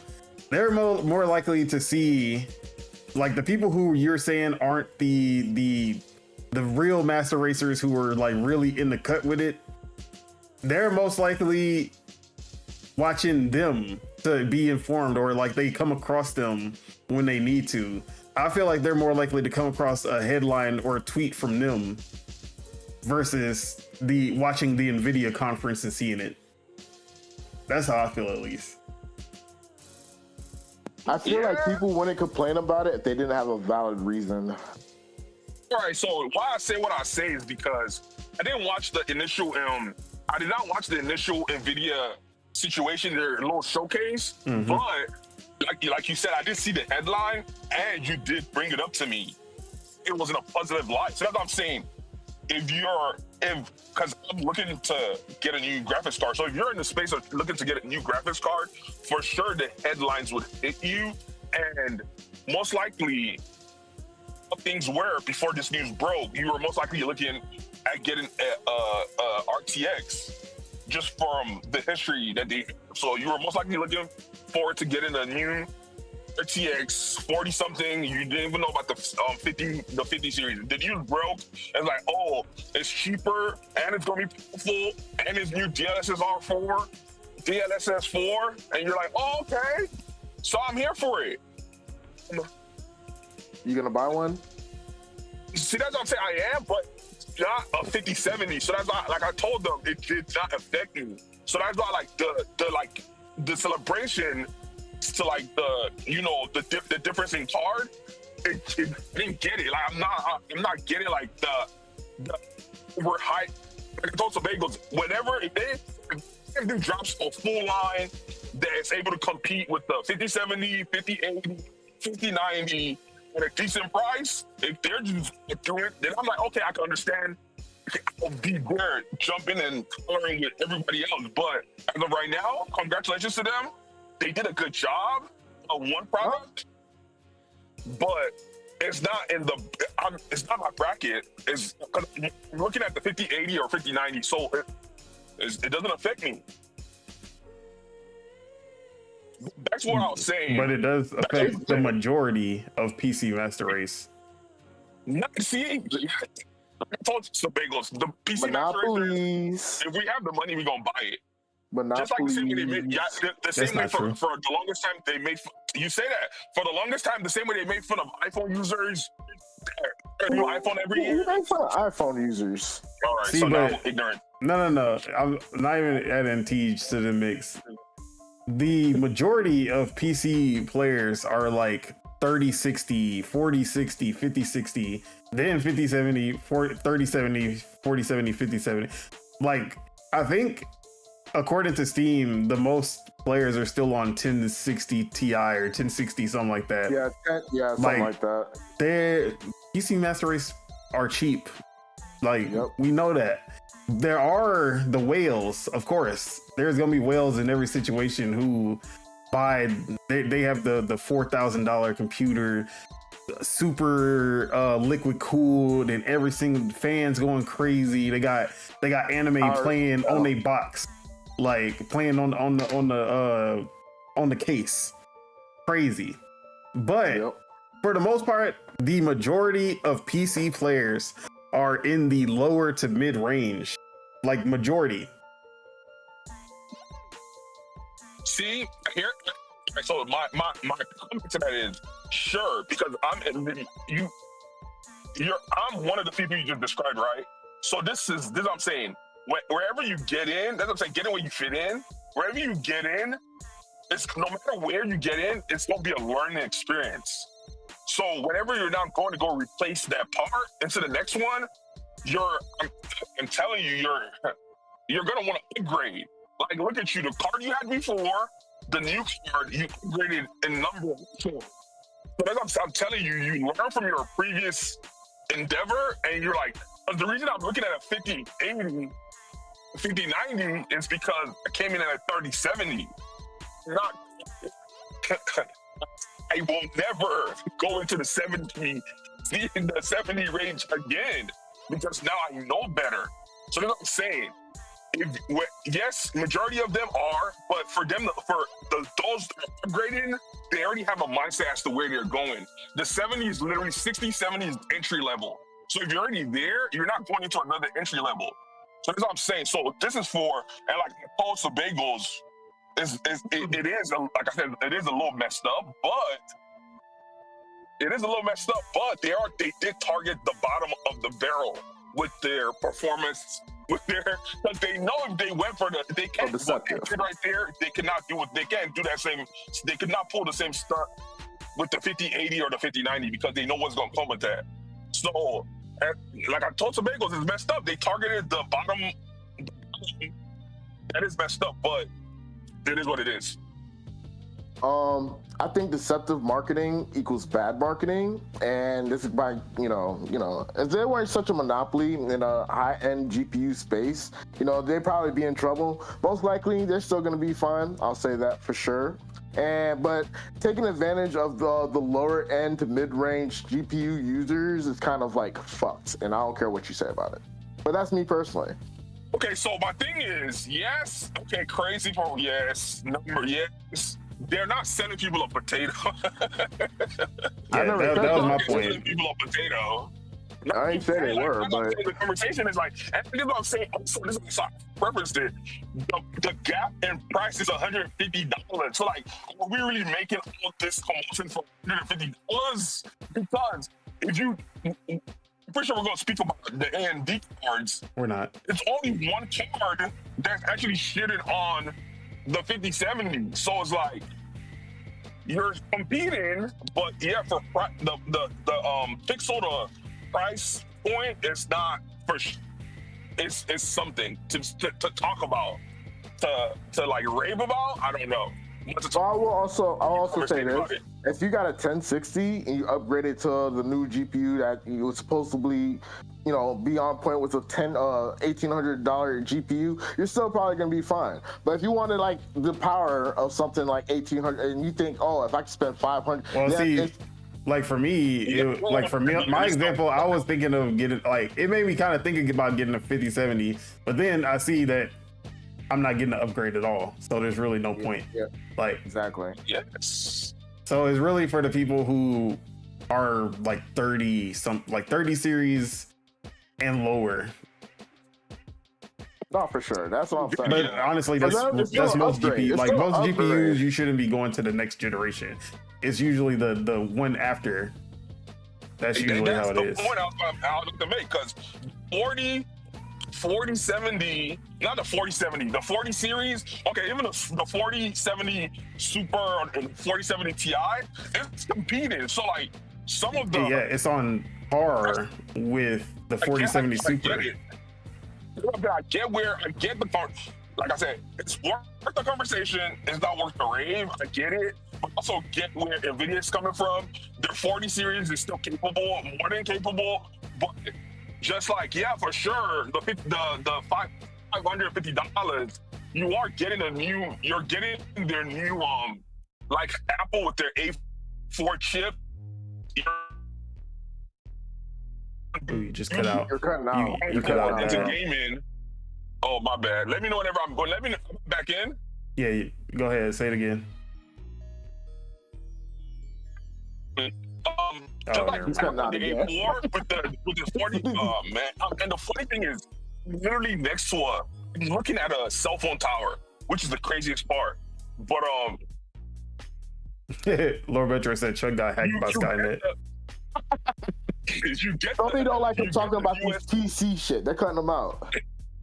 You get the newest platform because you're getting the newest technology also. So moving forward, you're not going to be obsolete. Is it? Well, I mean, technically it is, but it's still the mid-range fucking thing. That's yeah, I guess. I'm saying it's a double-edged sword for sure. The multi-frame generation shit, that isn't worth it, honestly. Like, that sounds ass. It depends on if you play a lot of single-player slow games, sure, it's gonna be worth it. If you play anything more fast-paced, it's not worth it at all, in my opinion. Man, at one point they said the same thing about Bitcoin. So this is not Bitcoin for sure. What?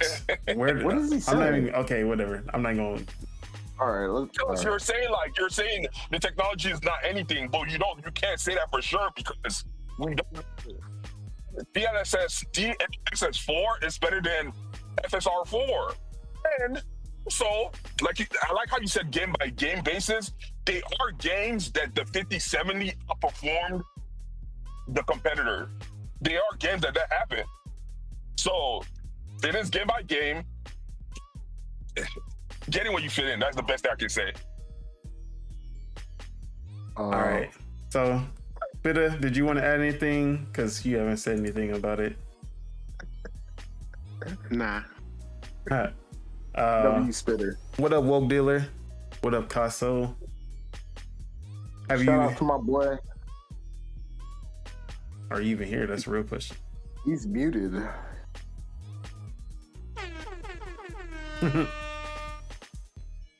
He's All right. muted. He's muted. I don't know if he's He'll here. come in eventually. He'll Yeah. come in eventually. Well, you know, we got a topic for him anyway, so he better show up a little later. And also, he's a new owner of RTX there, so he RTX. he part of the Team Greeny, I think he's everybody in part here of is Team Team Green. Green except for Mars. So it is what it is, man. And I don't plan on moving to AMD anytime soon, so it's not like After the issues he got with his computer, I'll never touch. Only their chips. Their GPUs could kiss my ass. That's all I'm gonna say. See, but that's the thing. AMD, they were the laughing stock in the CPU game. Also, they were like, people used to look at how Nvidia Intel. and AMD is. They would do the same thing with Intel and AMD. But once the Ryzen series came out, it was a completely different story when it came to the CPUs. We're just waiting for AMD to have that moment where they're destroying them in price and performance on the high end, low end, mid, like every single end, they're beating them on all fronts. We're waiting for AMD to get to that point with the GPUs. It's just not happening yet. And I thought it would happen sooner, but they're just not there. The mental capability and mental capacity is just not there. We do not have the capacity. Racist. Oh, here he comes. What up? So have you heard the conversation that we were on, or?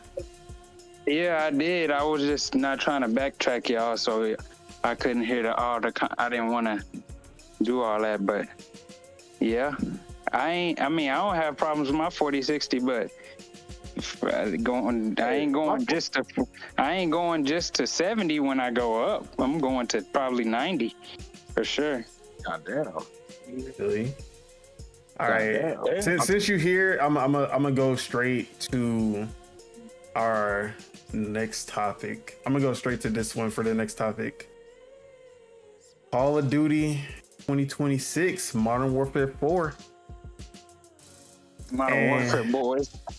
We back on Modern Warfare, Infinity Ward outside, but we got some exclusive details from the Ghost of Hope, who is prominent. He's very prominent in the Call of Duty community because he has basically leaked every Call of Duty before they have launched. So he actually confirms, or I shouldn't say confirms, but rumors. He's rumoring that PS4 and Xbox One will be no longer supported with Modern Warfare 4. Mm-hmm. It's time to let them old dogs die. We putting them down. Oh, okay. We get in. Yeah, it's a wrap for the PS4 and Xbox One. Finally. Should have been a wrap 2 years ago, but you know what? Yeah, bro. It should have been 3 years ago, honestly. You are not muted, Chuck. I got a Series X. Hey, you part of the club. You part of the club. Welcome. And it's coming to Game Pass. Wait, so you said this is 2026? Yeah, not this soon. Oh, we don't know what's coming out this year. So, other details is gonna have a traditional UI like the older games, more traditional than Black Ops 6. So they're all that chaos on the menus. That's all going away. It's going back to the traditional UI like older games. The engine is going to be overhauled to address Modern Warfare 2 problems like visual clutter, etc. So new engine finally. We've been using the same engine since Modern Warfare 2, and a lot of people did not like Modern Warfare 2. So, and it's going to be Modern Warfare 2 sucks, bro. It's going to be developed on dev kits for the next Xbox generation, which should be coming a little sooner than PlayStation, according to rumors. And another tidbit, no Warzone 3 if Verdansk fails to retain current / returning players. So Warzone 3 is cooked if Verdansk doesn't succeed, basically. don't think it is, bro. Like, I feel like a lot of content Why is Call of Duty Warzone content cooked if creators- Verdansk it doesn't? I mean, I feel like Warzone a lot of cooked it. streamers have like they turned away from Call of Duty, bro. They're going to Marvel Rivals and Fragpunk and whatever the hell else. Like, I don't think they're gonna come back. Fragpunk, but maybe Fragpunk's Marvel like Rivals. high up on the list on Twitter right now, but For on now. Twitch right now. Oh yeah, for sure. But you know, Yeah, there's just a lot of games. Man. There's a lot of games out right now. yeah, that's the thing. There's a lot of competition, but Paso, you asked why would Warzone 3 be cooked if Verdansk fails? I think it's just that they feel like Warzone is not retaining the numbers that it used to anymore, and they feel like a new one is gonna be wasted resources. If at least that's how I'm looking at it. It's gonna be wasted resources if they make another one. Wait, did you mute me? Or am I? No, my you're bad for good. earlier. You're good. All right. BR, I feel like BR as a genre is losing steam Yeah. because Yeah. everybody else that has a VR is pivoting literally into Valorant And I was just gonna say that basically searching the search and destroy formula is the new BR basically. BR lasted. Give it. 100% tip my hat to BR. It lasted longer than I thought it was. At some point, I thought it would be a forever thing. But it's looking like everyone has. You can only eat a certain amount of. You can only eat a certain amount of chicken dinners. You know, you get. I mean, I ain't gonna Fortnite. Fortnite, they keep it interesting every time. So I'm not gonna say. That's what I'm saying. It can't, The they're not one doing the best. it's just new battle royales that won't make it. Yeah.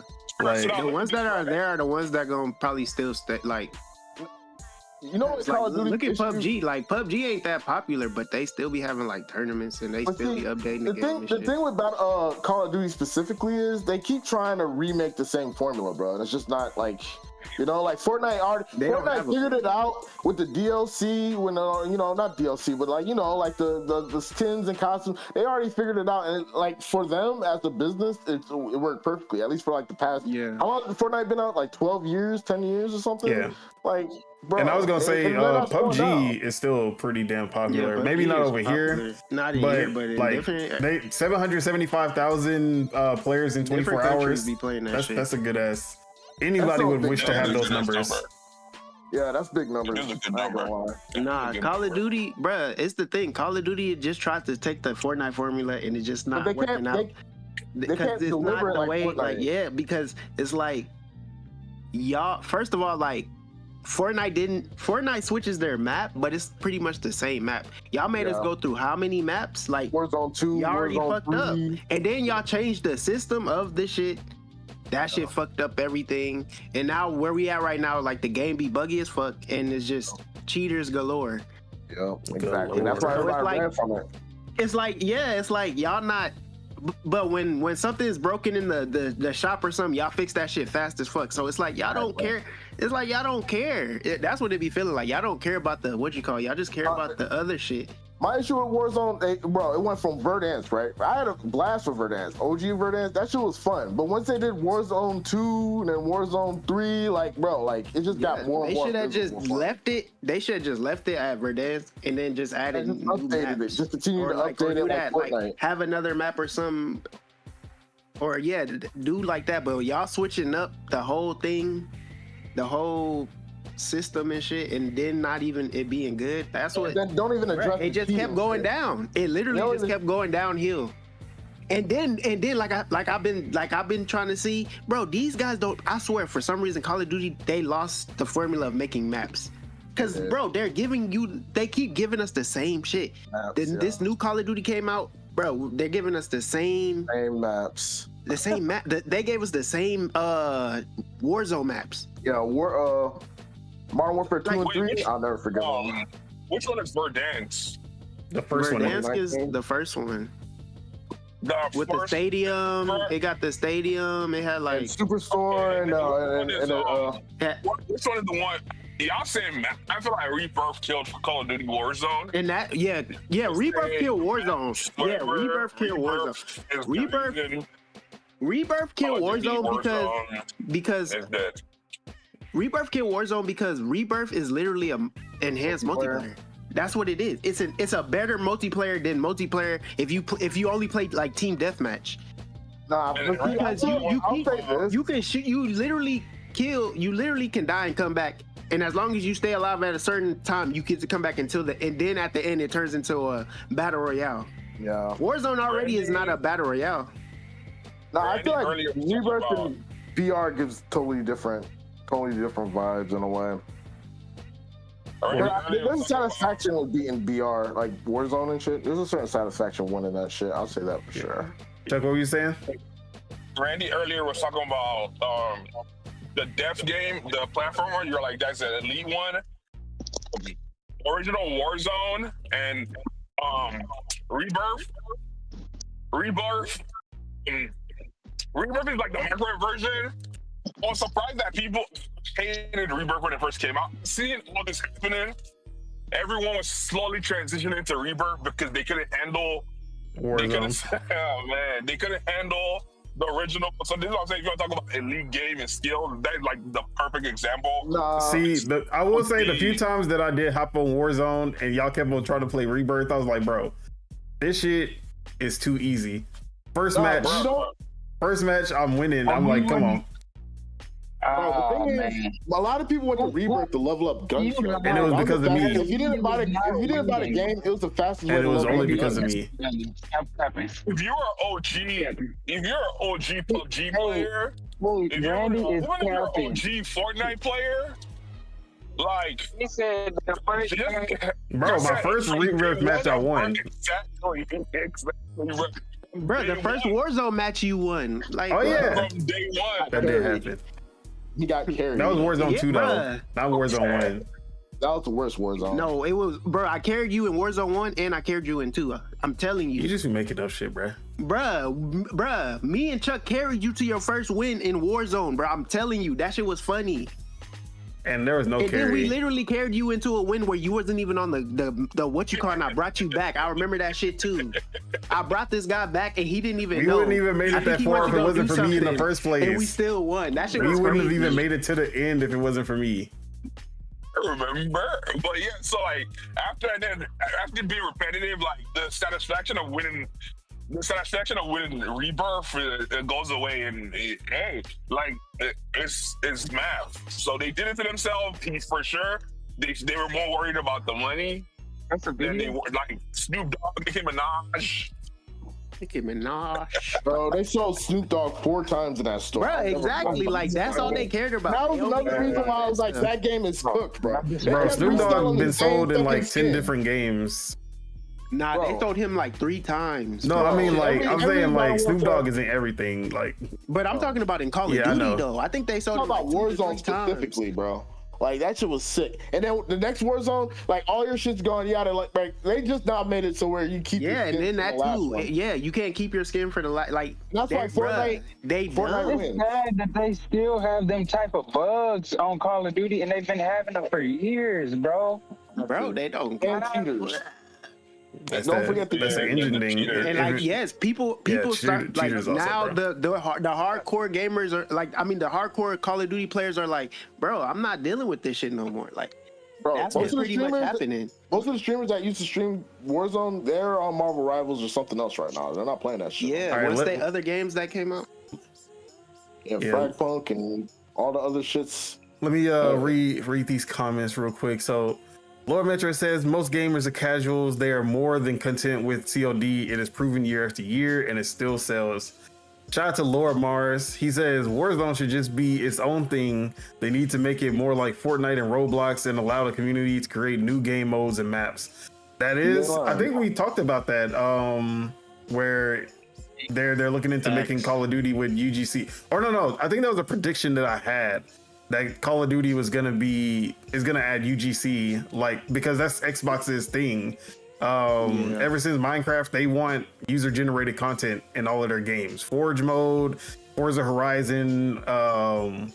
That's just like it just makes it easier for the devs because the players are making content for them, and the players have constant new stuff to look forward to. So it just makes sense to have That'd it. be perfect for Call of Duty because they need it. They can't make maps no more. Respectfully. Wait, let me finish reading and then you can say. So after that, Lord Metro says, Don, that's cap. When I was saying that I was the reason that we won, which I was, not cap. Activision has no need to change the COD formula because it sells. Why should they? Like, they should, but they won't. So yeah. No, Call of Duty main franchise is always gonna sell, but Warzone specifically, people are leaving that game. I'm not gonna lie. What were you about to say, Chuck? It's free. And it's free. Warzone, remember, the multiplayer made more noise than Warzone. Like, this new Call of Duty they dropped, yeah, the multiplayer made more noise than Warzone for the first time. The fact that I don't even remember if they did a Warzone update or not when Black Ops 6 came out, because I never wanted, I never had a reason to play the Warzone. They made new resurgence maps. That was really about it. Oh, makes sense. Bruh, goofy, no new map. Like, bro, the crazy. And then they're giving us another old. Like, I fuck with Verdansk, but they're giving us another old map. Like, it's like they don't. Bro, they run back. They run to Atlantic when they need a few dollars. Like every give time. Us something new. Give us more new than old. Like, I'm not saying don't give us old, but give us more new than old. Like, come on, bruh. They're the type of niggas. They the same niggas that make the same movies over and over again. Exactly. They the same niggas. Like, and make Rush Hour remakes. 1, like, Rush bro, Hour are 2. we not old enough to make new superhero movies, new, like, everything? Bro, like, after the second one, nah. No. All right, look. Here it is. Call of Duty, Tyler Perry movies, Tyler Perry shows. It's the same shit every time. Different characters, different guns. They changed the name of the guns, bro. Think about that shit. They changed the name of the guns, but they're the same guns. The exact same guns, bro. Bro, like it's when you really sit down and think about it, it's a yearly thing, that shit is sick, like, and that shit been going on. I'm not gonna act like Black Ops 6 wasn't the shit when it came out with the Omnidirection. I'm not gonna say Black Ops 6 Omnidirection was a game changer. They brought back things that were good, like round-based zombies. That, like, the zombies is the most fun I've had since World at War zombies to be. Like, I never played any of the other shits, but like that shit was fun. They made all the changes that a lot of people were complaining about, but the main Call of Duty problems are still there. That's the thing, bruh. Like, exactly. They have buggy. Yet to erase that Call of Duty, like, I don't want to say stench, but they have all the time. They masked it with cologne basically, but the Call of Duty stench is still there. Bro, facts. Like, that shit crazy, bro. How do you keep dropping the game and it's the same? It's the same. You get the whatever that shit patch thing. Bro, I'll be getting like all that. You know, don't make sense. How you used to have Jim, and then you would just put the X body spray on, and you think it's all good. That's Call of Duty every year. They change up the X body spray. They like, oh nah, this is I got some new shit right here. But you ain't showered though. Like, you musty as hell. I swear, I feel like they don't know how to make maps no more. That's what I feel like. I feel like that's just a gaming thing now. Maps is. I feel like no matter what game I play, maps is like the first thing that's like, bro, what is this? They make movies that have this problem, and the problem is that they be afraid to hire. Like, it be in movies, it be in TV shows, and it's just it's a thing where, like, they be afraid to hire younger, innovative, new minds to do shit, and they want to just, like, I can't. And if you really put your mind to it, if you really thinking about it, like, who wants to say, hey, I'm gonna sign out from making money off of the game that I've been making hella money off of for a long time? So if that's the case, they're trying to stick in the position, keep making money, but niggas has got these dusty ass, crusty ass Caucasian minds. Like, what? Leave that shit alone, bruh. Like, let some new shit come like to fruition. the only way that that's gonna happen is literally if somebody new, if somebody brand new, and maybe even a whole team of new people that just maybe the best. Like, bro, they know who streams these games. They know who streams these games, bro.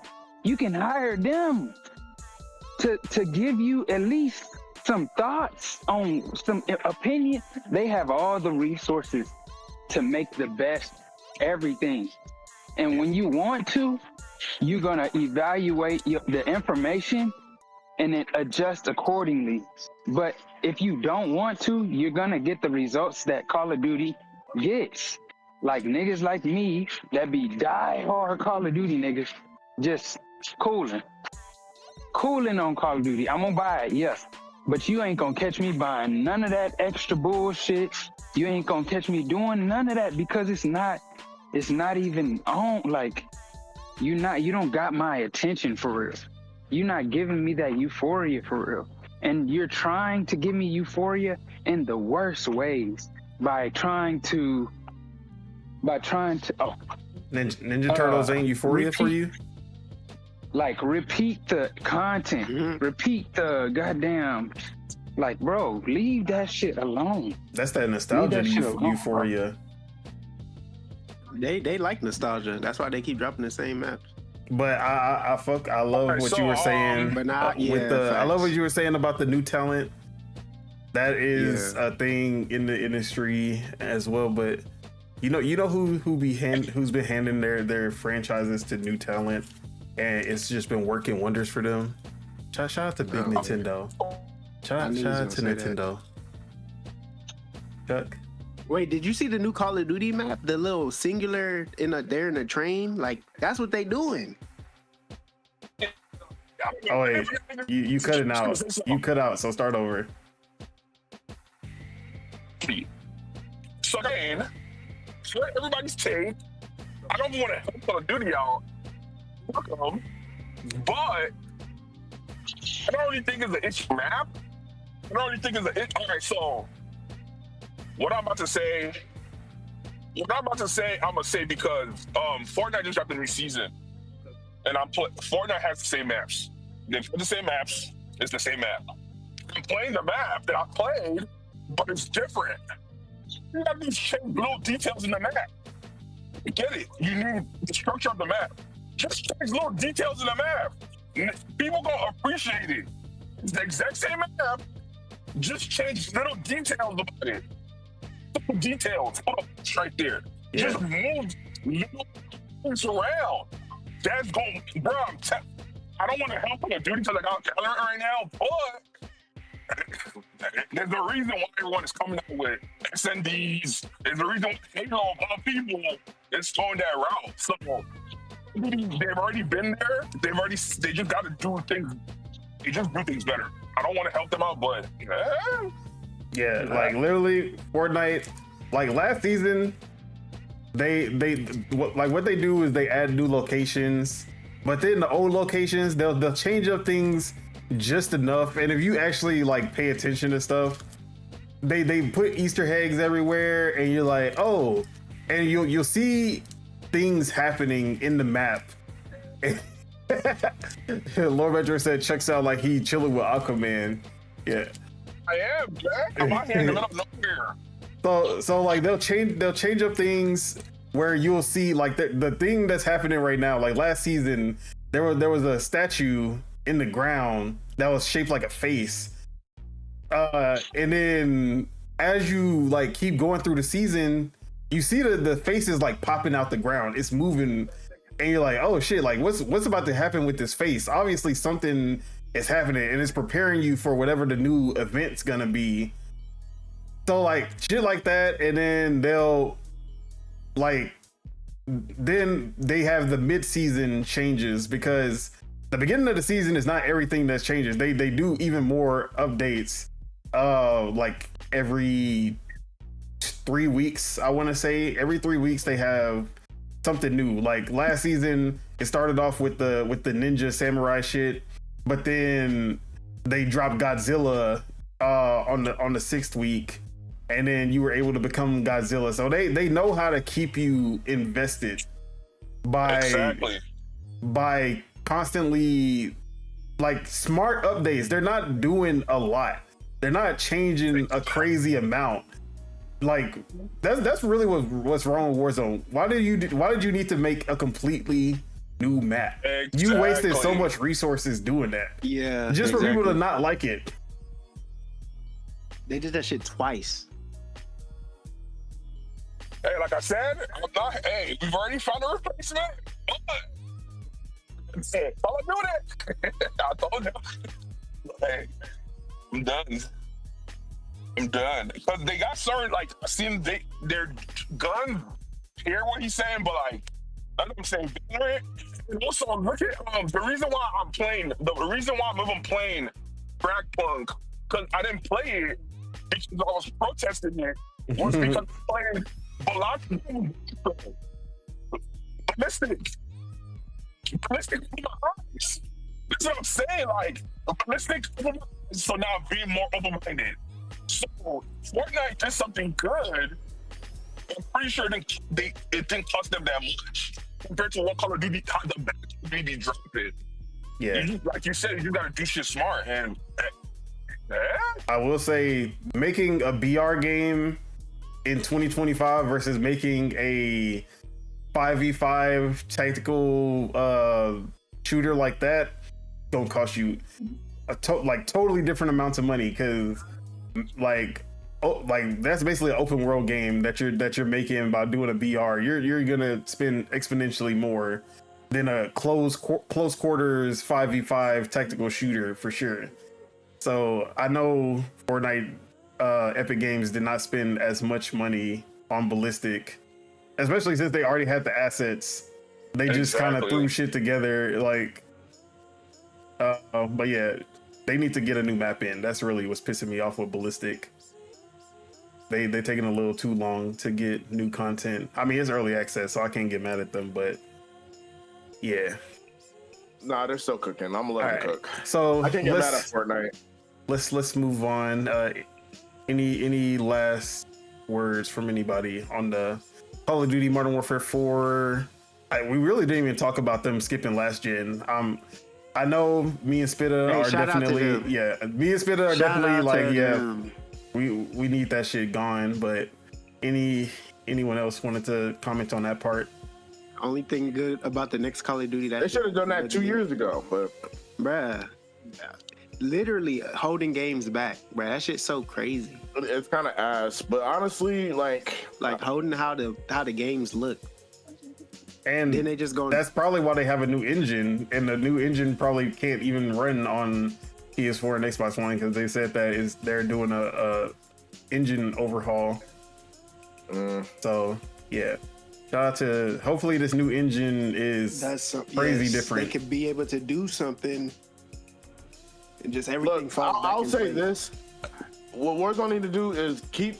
Like, you know, another thing that annoys me in Warzone, bro, like, the guns change with every Warzone, and it's so annoying. Like, it's just so annoying. It's just, I mean, don't get me wrong, I don't think they're doing that no more. They're not doing that no more, they said.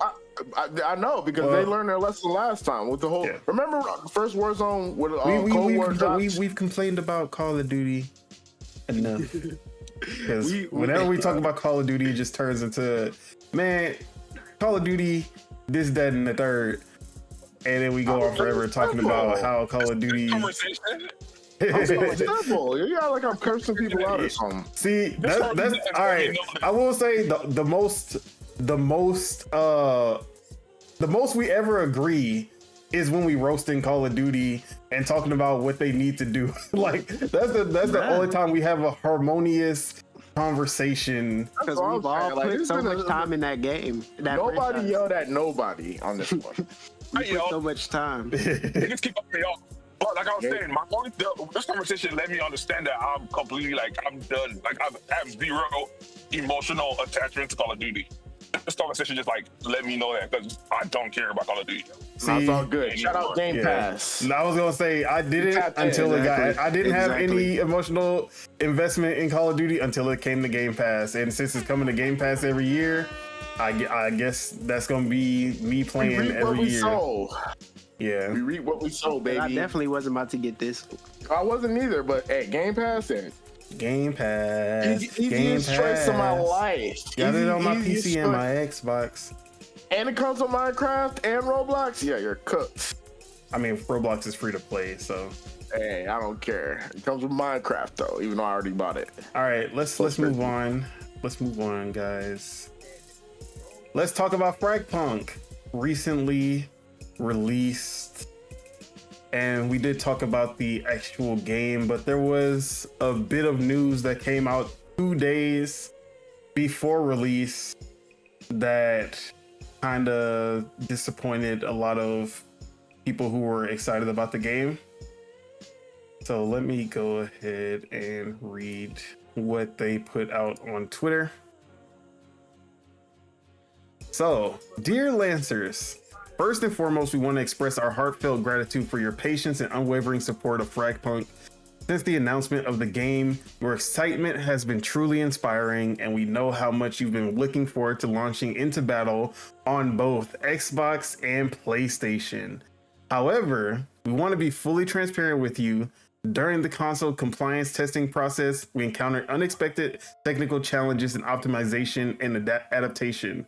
Rather than rushing the console release and providing a potentially poor user experience, we have made the difficult decision to delay the launch of the console versions to ensure that the players receive a comparable experience to those on PC.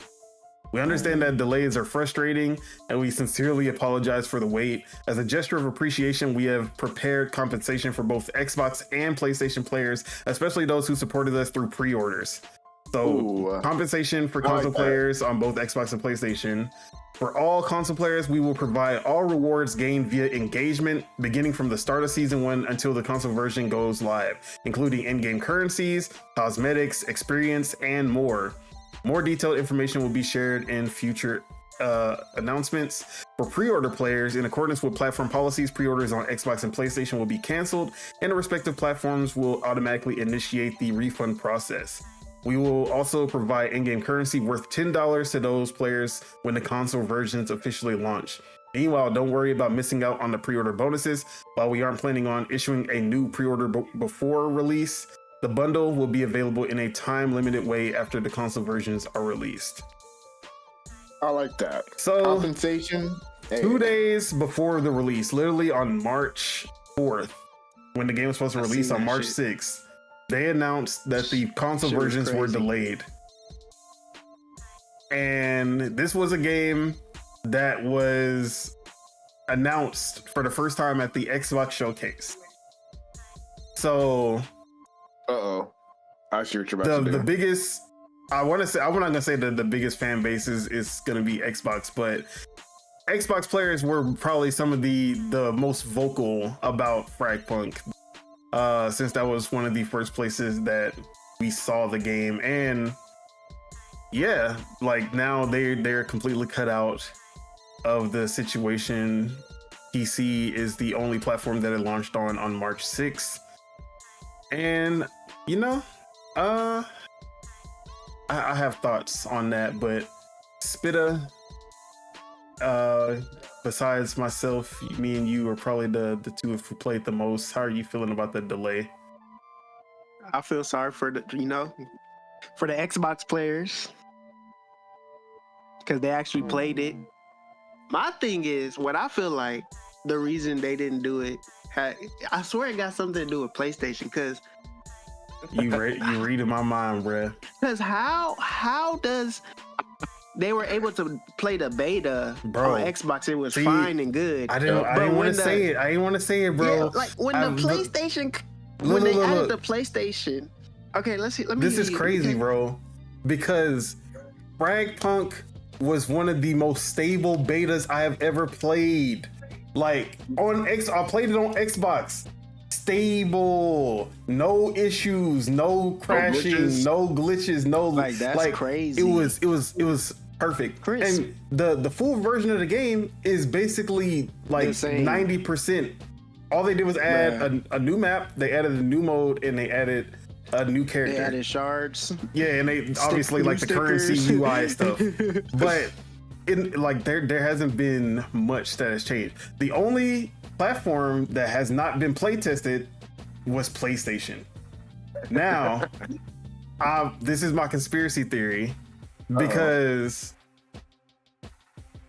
we know PlayStation has a much bigger base. Yeah, Lord Metro literally just said, I tell you what it is. It's called larger install base on PS5. PS5 has a much higher install base. And you don't want to piss off PlayStation players because they also are some of the most vocal online as well. So my theory is that this game was ready to launch on Xbox. They had already play tested it multiple times also. And it was running good. But then they were testing out that unstable box, the PS5. And they were like, man, it's just not working. Like, because originally this was supposed to be Xbox and PC only. Then they announced that they were gonna get the PS5 version running simultaneously. So hear me out. So they already announced the PS5 version is coming the same day, but it's not running how it's supposed to. And then they're like, well, we can't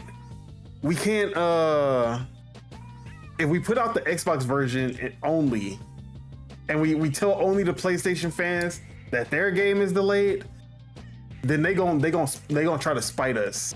You know, the PlayStation fans, they gonna come outside and they gonna start like boycotting our games. They gonna talk about how our game is trash, blah blah blah. So why don't we just, if we simultaneously delay both of them, then nobody's gonna complain because it's both consoles, so it's okay. PC player, like they understand PC players usually get shit first all the time. So, you know, they not gonna say anything. That's how I see this, because there is no way they somehow. So you're blaming Xbox, not Xbox. You're blaming PlayStation. I'm not blaming PlayStation. Yeah, I'm blaming the devs. Somebody said yeah. No. Somebody said yeah. I said yeah. What you gonna do about it? See what I'm saying? Hey, y'all gotta take that L.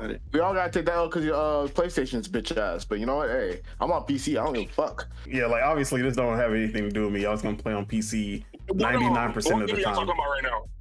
Oh my God. Fragpunk. Okay. You don't even know the Nah, because I thought they were talking about the only game I know that they have an issue that they're waiting on is Born. Towerborn. Yeah. See, but Towerborn was only on Xbox and PC, so yeah, that's different. yeah, but and they still haven't We put that get to whole try on Game that. Pass. That's really what it is. Like, fuck them for that. So Towerborn, Okay, you still so- counting your days.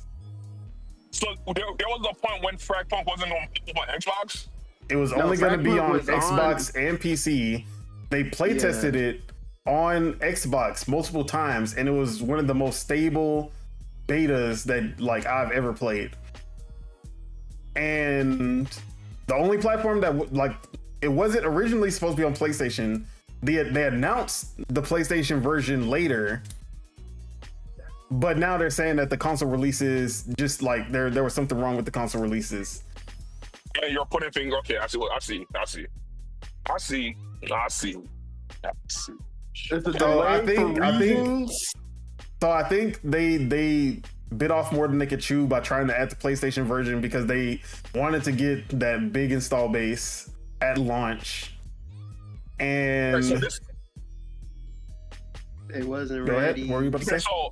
So this message is for Spitter, Dawn, and Siege. You know what they say? Patience is a virtue. Patience is key. Who cares about these old? You know what? I'll let you continue. So that's to say, you're being patient for your brethren on the No. Sony side of things. That ain't my I'm playing brother. the game now. That is I'm not my playing- brother. patience That is for not who? my brother. Hey, I'm playing the game now. Who am I patient for? that is Cry not my about it. Cry about it. All I'm gonna All say. right, wait, let him finish and then we'll. Okay, yeah, okay. Yeah, I was just gonna say, okay, then I get an understanding of it. I see and I understand. but patience is the key for a reason. You know, so use that key. And, you know, you never know. You know, You don't even play Kingdom Hearts. Bro. You guys are the pioneers.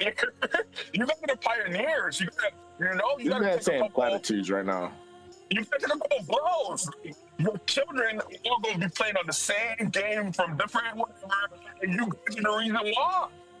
You gotta take the blows for your children, bro. Hey man, my kids are not. First off, their PlayStation won't exist by the time my kids are playing games. No PS6. So that's one thing. That is my brother. Number Chuck. B. They should have let the PlayStation dudes rot while Xbox and PC are having fun, like it was supposed to be. That's in how the first, I feel too. That's how it was supposed to be until they got that bag from PlayStation. They were like, "Hey, we gonna need that at launch," and then most likely this shit was contractual. Like I could see that shit happening. They probably got a bag to speed up the release of the PlayStation version, and then it had to release. Like the contract probably said they have to release simultaneously on the console versions have to release simultaneously. Xbox can't be first, which was how it's supposed to be at first. Because Xbox didn't deserve it. And wouldn't that be like Xbox didn't deserve it? Wouldn't that be like a good business move for Sony on behalf of their constituent? Wouldn't that be like, I'm not saying it's not a good move for Sony, but you know, I feel like what is their name? Their name's Bad Guitar. They should have they shouldn't have took that bag. You know, not every bag is worth the bag. Not every shopping spree is worth it, Chuck. Yeah. You feel me? Yeah. What if they told them about Fragpunk and then they wasn't fucking with it, and then the beta came out, and then that's when they PlayStation people ain't even gonna play this when it comes out, bro. That's foul for Xbox. That's what they do. So yeah, but this isn't even the first NetEase game that had launched on Xbox first. Because NetEase launched Naraka Blade Point like 2 years before it came to PS5. So this is like NetEase has a relationship with launching games first on Xbox already. So that's why when they announced Fragpunk, it was only Xbox and PC. But then, like months later, out of nowhere, they were like, "Hey, the PS5 version is gonna be coming. Like, it's gonna come at launch." And now we're in this predicament here. Not everybody gotta wait because of PlayStation bitch ass. Well, not everybody, just Xbox, but Xbox, you know, but Xbox, they're third class citizens, as we know. So they're not even second class; they third class citizens. They get the bottom. They get the bottom every time. That's crazy. Dirty. As a master racer, you know, as the big brother of everyone, we're like, hey man, big brother. It is what it is, bro. Oh, hey, thank you, Lord Metroid, bro. That's exactly what. Hey, Lord Metroid got the look. He said, "There's no Concord, and rightfully so. The game was garbage." I can see Fragpunk feeling that space, bro. They announced Fragpunk to PlayStation like almost immediately after Concord went out. They were like, "Yo, we need a shooter. We need a shooter now. We need a shooter now." They were scrambling. Like, who can we get to get us a shooter right now? And we got NetEase on the phone. Everything is adding up. Y'all laughing at them, but that's also saying that exclusivity is dead. So y'all laughing at them, but I'm laughing at the few. Bro, no. That just equating exclusivity is dead. Look, that literally shows you how powerful exclusivity is, because they anti-exclusive Xbox. If they didn't care about the exclusivity, they wouldn't have exclusive Xbox. If that's obviously this is not this is just conjecture and rumors, so I'm not going to act like this actually is happening, but it's funny. But in your example, we can say for sure that Xbox wasn't trying to gatekeep it. Oh yeah, bro. I'm not saying Xbox tried to get the exclusive. It just had like any exclusive that Xbox gets, besides like obviously they have like South of Midnight, most likely, if there's an Xbox exclusive, it's because the devs wanted to focus. Like they're a smaller team that wants to focus on like not too many platforms at the same time. Like South of Midnight, but like Mecha Break Xbox did not sign a deal to get Mecha Break as an exclusive. Mecha Break was just like, we gonna put it on PC first and Xbox, and then it'll come to PlayStation later because it's most likely they know how to work with Xbox. Same with Power World. The devs of Power World never made a PlayStation game. So when Power World came out, not knowing that it was going to explode like that, they just put it out on Xbox because that's the only platform besides PC they know, because it's the closest to PC to develop for. Yeah. Like, if you know how to use DirectX 12, you'll most likely be able to port to Xbox pretty easily. So that's just that's just how it is. But so from everything you just said right now, so I'm gonna go one step further. I would say that because Xbox has been preaching Kumbaya for a minute now, I would say that all these games, because they took time to make these games, whenever they first came on the table, they represented the PlayStation, and PlayStation said no because PlayStation thought that because from everything you're saying, PlayStation is the one who's getting bitten in the ass right now. And PlayStation is the one that had two CEOs, and then they fired then the next CEO. So it's looking like at some point, Kumbaya was brought to the table. PlayStation was like, as things started like transpiring, and PlayStation realized that whoever the CEO was at the time that said no, messed up bad. So then they had to rework their shit, and now they're now coming to the table. Indiana Jones, everything. They're now like, whoever it is at the top, they're now like, they've come and they've taken a seat at the table for the future. Whenever I'm hearing you say what you're saying right now, that's just thinking like, damn, that's crazy. You know what I'm hearing? Who's getting the short end of the stick? You know what I'm hearing? It sounds like PlayStation's begging for another Xbox game right now. PlayStation, Xbox is going. The thing is, it is now. This is what I'm saying. Y'all are crying now because y'all have to wait on. Like y'all are complaining right now because y'all have to wait on the PlayStation people. There's going to be a point. Who is waiting on the PlayStation people? Game because they're coming up with so you have to wait because they're fixing it for PlayStation people. It's going to come to a point where the role is going to reverse, where PlayStation people are going to have to wait because of Xbox people, because like I said, it was looking like Sony did not want to play at the table, but now they don't have a choice. You know what I'm waiting on, Chuck? I'm waiting for a PlayStation exclusive to drop on Yeah, PC, that day the exclusive comes to Xbox. That's Stranding 2, like, baby. Let's go. Hey, all I know is when Death Stranding 2 come to Xbox, it's about to be the greatest game I've ever played. Amazing. And then all the other ones start coming, then I'm gonna be like, okay. Now niggas can shut the fuck. Now niggas can shut the fuck up because that's all I care about. Right, I don't. Yeah, let me read these comments. Let me go back because I missed some. Beep beep beep beep beep. Don't do that. All right, shut up. I have to reload. Yeah. So Lord Metro says, I agree, Don. They delayed it for a simultaneous platform launch. That it's PlayStation's fault, not Xbox. And then Lord Mars, he just says Scalebound, LOL, which is one of our upcoming topics. Lord Metro said, this is a financial decision by the publisher. Facts. Says, my cousin was pretty mad when Scalebound was canceled. Lord Metro says, brethren, LOL, talking about Chuck's talk. Lord Mars said, we anti-FOMO in this bitch. Then Lord Metro says, thou is my brother, Chuck, LOL. I can see that, Don. I can see that, Don. There probably was a clause on the contract. Facts. There is no Concord, and rightfully so. The game was garbage. I can see Frightpunk filling that space.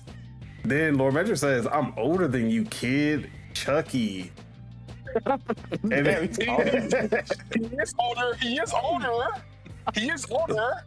But he's deranged because he's a Nintendoer.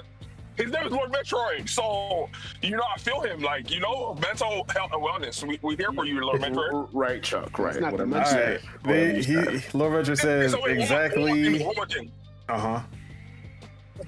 One more thing was because y'all said that so they took the bag. So aren't y'all like that's what I'm saying, like can't y'all like see like the silver lining? So now they got more money to put back into the game that y'all love.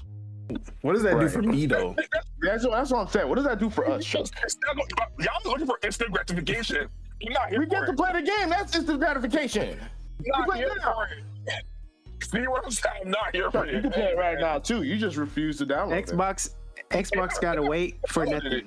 That's all I'm gonna say. Xbox gotta wait for For a nothing. reason. You're waiting for the No, future. for nothing. No. I'm not waiting for nothing. No. I'm like, fuck now. No. Yeah.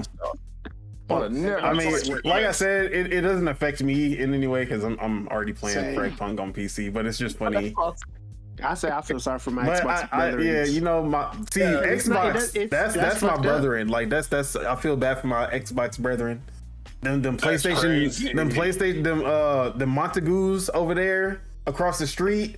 We don't fuck with them. And I'm pretty sure the PlayStation people at first were probably saying the game going be Bro, that's and all that you already shit. know Like, that they were come talking on now. shit. When the showcase happened and it didn't have a PlayStation logo and they never announced it for PlayStation, they was talking shit about this game. Exactly. But now Well, see, all of I a sudden they want the I don't game. feel like PlayStation people are gonna hop on this game like that. To Was be it honest, every PlayStation player or was it All man. 150 one for all. million. One for all. Look. They had wait, what did they call it? They anointed their leader, Jay Bari and J Dub. If either of them say something, Exactly. that counts for the entire community automatically. Nib, those are the leaders. If any of them say anything, that's the entire PlayStation audience right there. Nib, J Dub, J Bari, Persona, like all of them. Okay, so here's the thing, right? Y'all, you're saying you're feeling for your Xbox brethren, right? Yeah. And as a PC master racer, I'm giddy on the inside because this is basically reverse GTA. I never hear another console player say they feel. See what I'm saying? You never hear another console player say they feel for their PC brethren and things of that nature. So. Oh wait. So when it comes to GTA. It's because y'all kind of deserve it because y'all like to talk a lot of shit. Y'all see what I'm saying? Y'all see what I'm saying? All right, let me finish these comments and then we go move on to the next topic. So is it free to play? Yes, it's free to play. Lord Metroid. So Lord Metroid said they didn't write, and then Lord Mars said, "Oh shit, here we go again." In the Carl Johnson voice. I'm assuming he did it in the Carl Johnson voice. And then Lord Metro said, "Oh, I am deranged. Thanks for the compliment. LOL." Nintendo fans, he said, "Nintendo fans know good gameplay, Chuck." And then Lord Mars said, "Corpse making weird deals is never pro gamer." Facts. Unless it's a Game Pass deal. That's the only weird deal we want to see behind the table. Under the table. Why the hell I said behind the table? Lord Matrix asked, "Is this free?" Yes, free to play. Lord Mars said GTA. I don't know what that's in reference to, but Lord Metroid said, "Then you have to take that into consideration. The same day launch will benefit the game." I guess. And then Lord Mars said, "Hold on to that GTA FOMO, Chuck." See what I'm saying? You see y'all don't have the same compassion for PC master racers. It's funny. The funny thing is that all of us primarily play on PC, but it's just funny to talk. It's just funny to talk shit about PC master race. We were the ones holding everything together. Shout out to Bro, you know that South Park episode where Stan? No, who's the person with the green hair? His dad was sniffing his with the green hat. I said green hat. My bad. His dad was sniffing his what you call it? That's PC Kyle. players. Yeah, Kyle. His dad was sniffing his what you call, because he had got a car, a hybrid car. That's PC Master Race. Ooh, they got that up their ass. I don't remember the episode, but This is too funny. Let's move on. Next topic. All right. Neil Druckmann was outside. He had an interview with Variety, and they asked him, "What's going on with The Last of Us Part 3?" If you don't know, Neil Druckmann is the head of Naughty Dog, who makes Last of Us, Uncharted, and the upcoming Intergalactic. But he answered with, "The only thing I would say is don't bet on there being more of Last of Us. This could be it. They milked it dry. No The more cow skinny. No more Last of Us after only 2 games." Insert skinny cow meme. I mean, Drained them. well, I was gonna say, can you really milk a game if you only had 2? But then I remember there's 3 remasters for the 2 games. So yeah, You can't milk it anymore. That cow's skinny as hell. Scared. no Wait, more do they Last have of a Us. Last of Us TV show? Yeah, and the Last of Us TV show, which is getting season 2 next month. So yeah, no more Last of Us. Anybody surprised? I'm happy. Happy? If I say I don't happy. care, is that bad? Exactly. I, mean, don't care, yeah. so I'm happy. I never really got into Last of Us. I'm talking about. I've watched I've watched Randy played it. I never got into Last of Us, so I know people love that game. They bought it like how many times? I just hope that bitch lift up high. That's the whole point of it. It is what it is. To lift it up higher than my other one. Deontay, you not muted. Oh, my bad. Casso, you not muted. Oh, you a hoe. My bad. Chuck, as PlayStation Master Race, this is y'all best game ever made, y'all best franchise, most remasters for a single game ever. How you Wait. feeling, bro? That started on PlayStation. Uh-huh. What did you say? PC? I said PlayStation Master Race. Oh wait, damn! I never knew that. I learned something new today. Yeah, he PC and Yeah, PS he's Master hybrid. Race. He's hybrid. cyborg. Hybrid That is cyborg. crazy.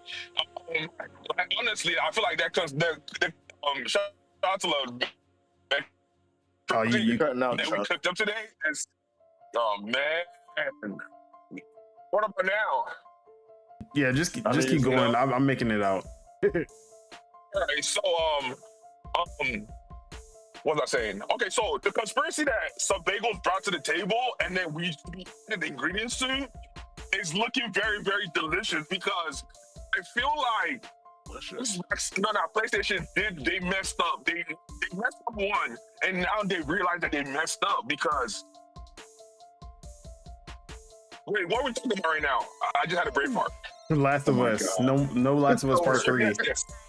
Okay, so that is their main franchise, right? So I feel like I said they went back to the table, and now we've kind of figured out why they had to go back to the drawing board. So I feel like this is part of them restructuring everything. Let me see. The TV show is still out. Last of Us is a single player game. It had Okay, multiplayer. oh, it did. It did. So, did they say they're never coming out with another one? Because I feel like they're just taking a break right now to give it a break. I feel like it's. What is that noise? That's the Tej doing the soundboard. Why is he spamming the sound that's not applied to anything? Hey man, I'm hearing on my end. So what's it called? That's funny though. I honestly feel like the conspiracy that came up today might actually have some validity to it because the move that PlayStation are making right now, it's not really making sense, but it is making sense if you look at it from a lens of they've taken a seat at the table. They're now sitting at the table. They're sitting at the table with Xbox. I don't know if Nintendo's at that table also. I can say is PlayStation, Xbox, and PC are sitting at that table. I don't know if Nintendo's not at that table yet because We'll see. they're not sharing. No way you they're just not- said we'll see. Nintendo at the kiddie table. Oh man, Shit. Nintendo is the kiddie table. Nintendo is the kiddie table. Nintendo don't gotta stop making Mario's, Chuck. But y'all gotta stop making your best friend thing. That's what I'm saying. You're That's saying they his name. stop. if we're being realistic, we know there's gonna be a next. If they have a TV series, they're gonna have to keep pumping out content. Well, it's going to end. I mean, if they're wait, go ahead. Do you wonder, like, Go ahead, Casso. do you wonder if, like, in the same context of what I was saying earlier, is Nintendo really gonna just hold on to that like their only child, Mario? Like, They got Pokemon too. Like, they're not saying anything at all. They're not saying the nothing. statement doesn't change though. Are Look. you not understanding the No. Listen to me. But you're proving my point. Why would Nintendo drop Mario if it's one of their highest selling things, or Pokemon, or whatever else fucking games they make? I'm not talking about your point at all. It might be beneficial to you that I'm bringing this up for your point. It might be beneficial to your point, but I have a whole nother thing that I'm asking about, and that's like, bro, is this what is Mario the only thing? Are those like old ass throwbacks the only staples that we're really gonna ever receive from Nintendo, bro? From a business standpoint, yes. And I'm like, and I love Mario, bro. That's fire. Like, a Nintendo would be one of the first, if not the first system that I buy for my children. But it's like, bro, is that the only thing that they gon' like, is that the only fruit? It would be if it great makes money, why not? to- Why not? Why not do it? Why not? Tell me. But are you Why shouldn't they? Why shouldn't they? If the fruit selling though, I mean, That's what I'm saying. Like, why shouldn't they? I feel what you're saying. They should add. No, I understand. But Yeah, I know what he's trying to say. He's basically saying like, they got superpowers to have produced that figuratively, right? So if that's the case, then what they can't are their superpowers really limited to the kryptonite in which they produced already? For real? Is See, that it? like I feel you. I see what you're trying to say, but at the same time, like, yes, Mario Kart, Pokemon, those are big wins. But it's like, okay, Panda Express, like Panda Express, you go into Panda Express for the orange chicken, right?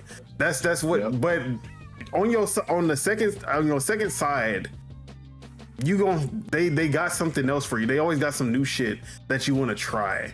Like the orange chicken is the staple, but then I'm talking if you're not vegetarian or vegan or anything, or if you're not fasted. They have vegan orange chicken. Yeah, they have vegan orange chicken. Okay, yeah. So the vegan orange chicken also. Yeah. So, but then they come out with new sides all the time. Like they got new entrees all the time. They got the Splatoons. They got the ARMS. They got Astro Chain. They got other stuff. Like they got other shit. If you want the new, like they got new stuff to try, but they also got the staples. The sweet and fire chicken always gonna be the sweet and fire.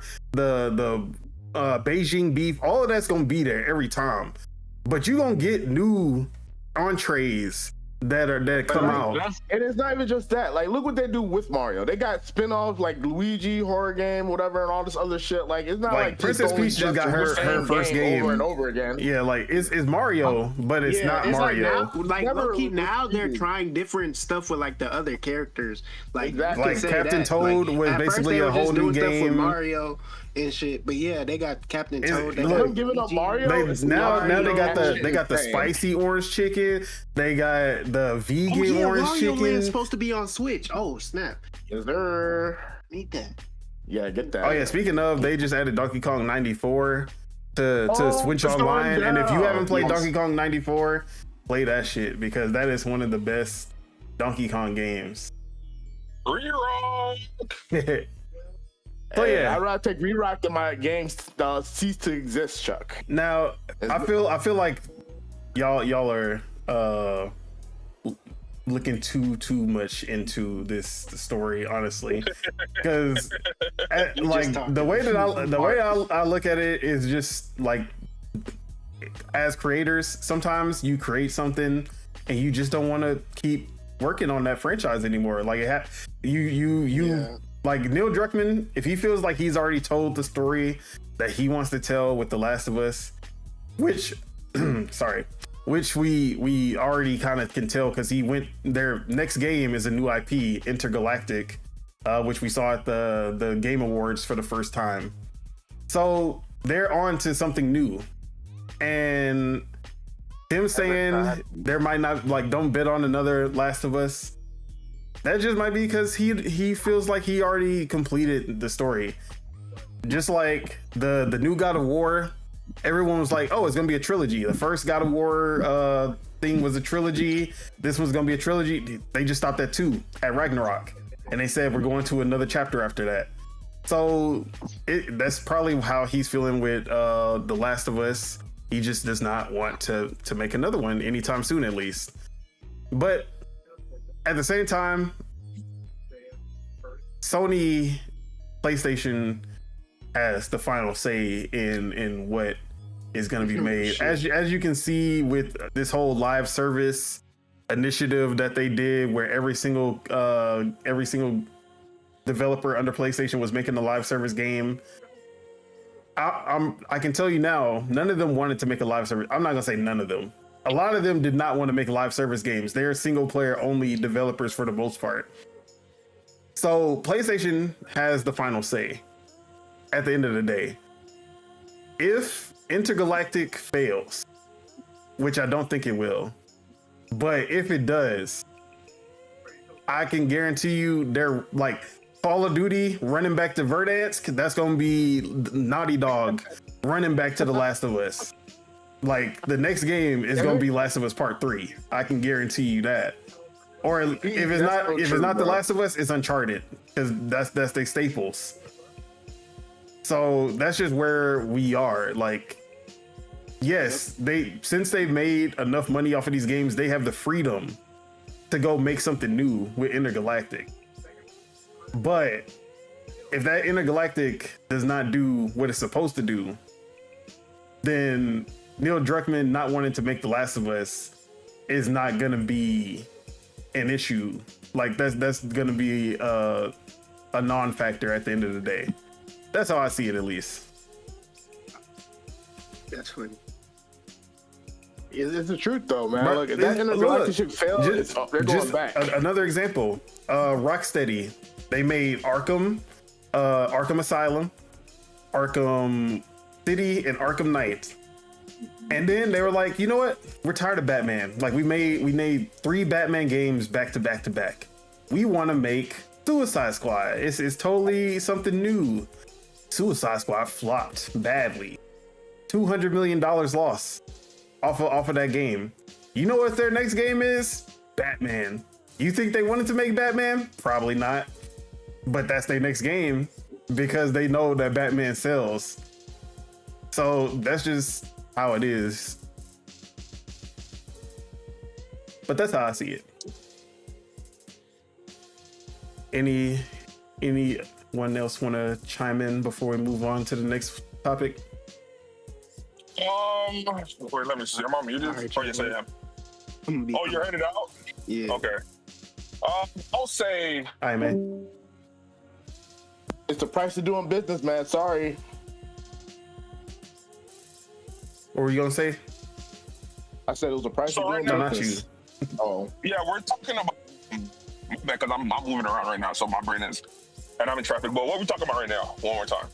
Talking about Neil Last of Druckmann saying no more Last of Us, or at least don't expect okay, it. So the question I had was, the last game they made, does the game have an ending? Is it one of those like that has a beginning, middle, and ending? Yeah, it ends like Ellie's story is basically. I would think Ellie's story is done. Like the whole Ellie Joel story, that's done. If they're gonna make a Last of Us, it's gonna be new characters, new protagonists, everything. Okay. So, if that's the case, like you were saying, if the game has like a actual ending, then I feel like there's no reason to just basically keep forcing it. But then if not, like you said, I also think that might be the case. They're going to try out their new IP.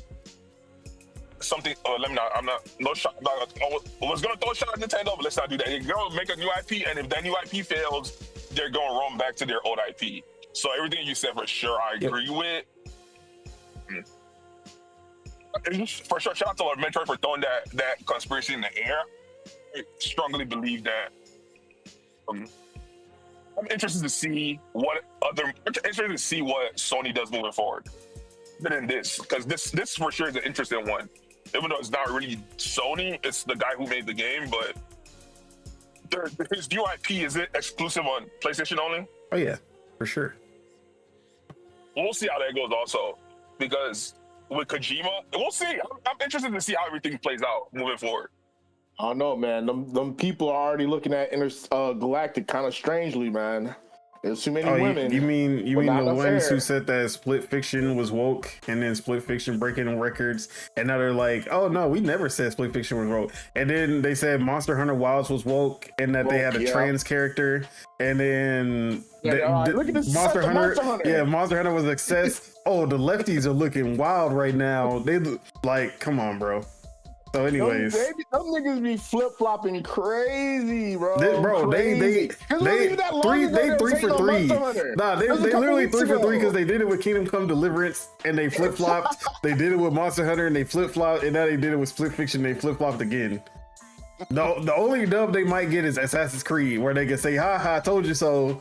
If Assassin's Creed don't sell, but if Assassin's Creed do sell, that shit gonna be even funnier. The left lose again, guys. They lost again. They listened to us, bro. The fact that there's another like super grifter named Yard Torch Games or some shit like that, and Grumps was out here like, who said that Split Fiction was woke? I never said that. And then Yard Torch was like, I did, and like they were basically arguing like now they got factions in between, like in fighting.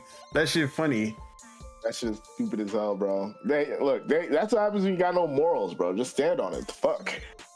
So yeah. If I'm gonna hate, I'm standing on my hate. I'm not gonna flip flop. Like, the fuck's wrong with you, motherfuckers? Like, but that's just me. All right, so let me read these comments. Starting with Lord Mars. He said, "I'm not the good guy." I don't know what that's in reference to, but we know he's not the good guy. Then Lord Mars says, "Us lords have to stick together." Talking about Lord Mars and Lord Metroid.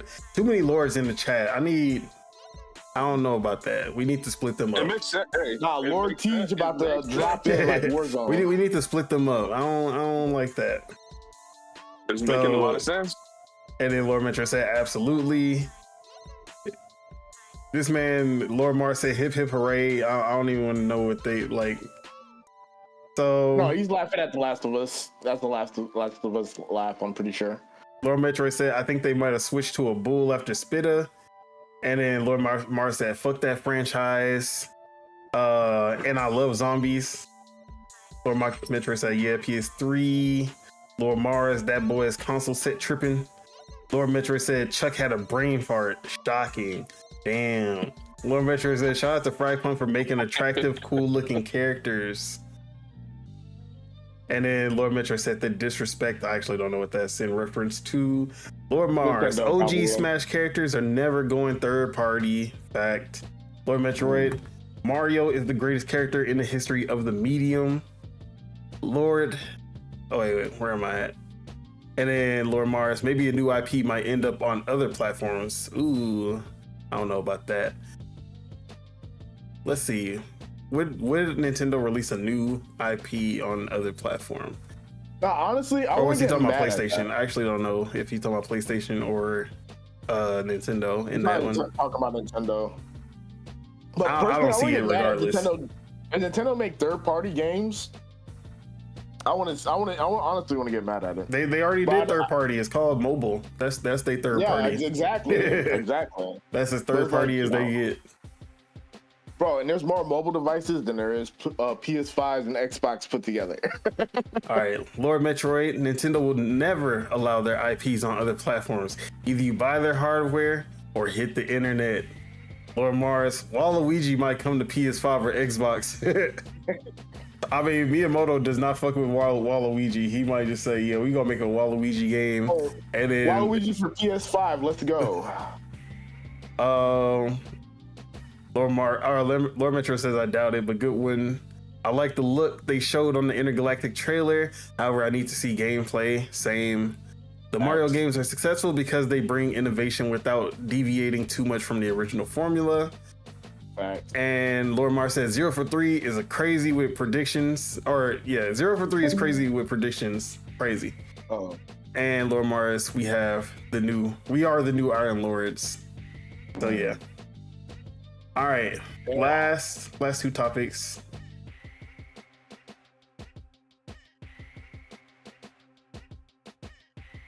Tej.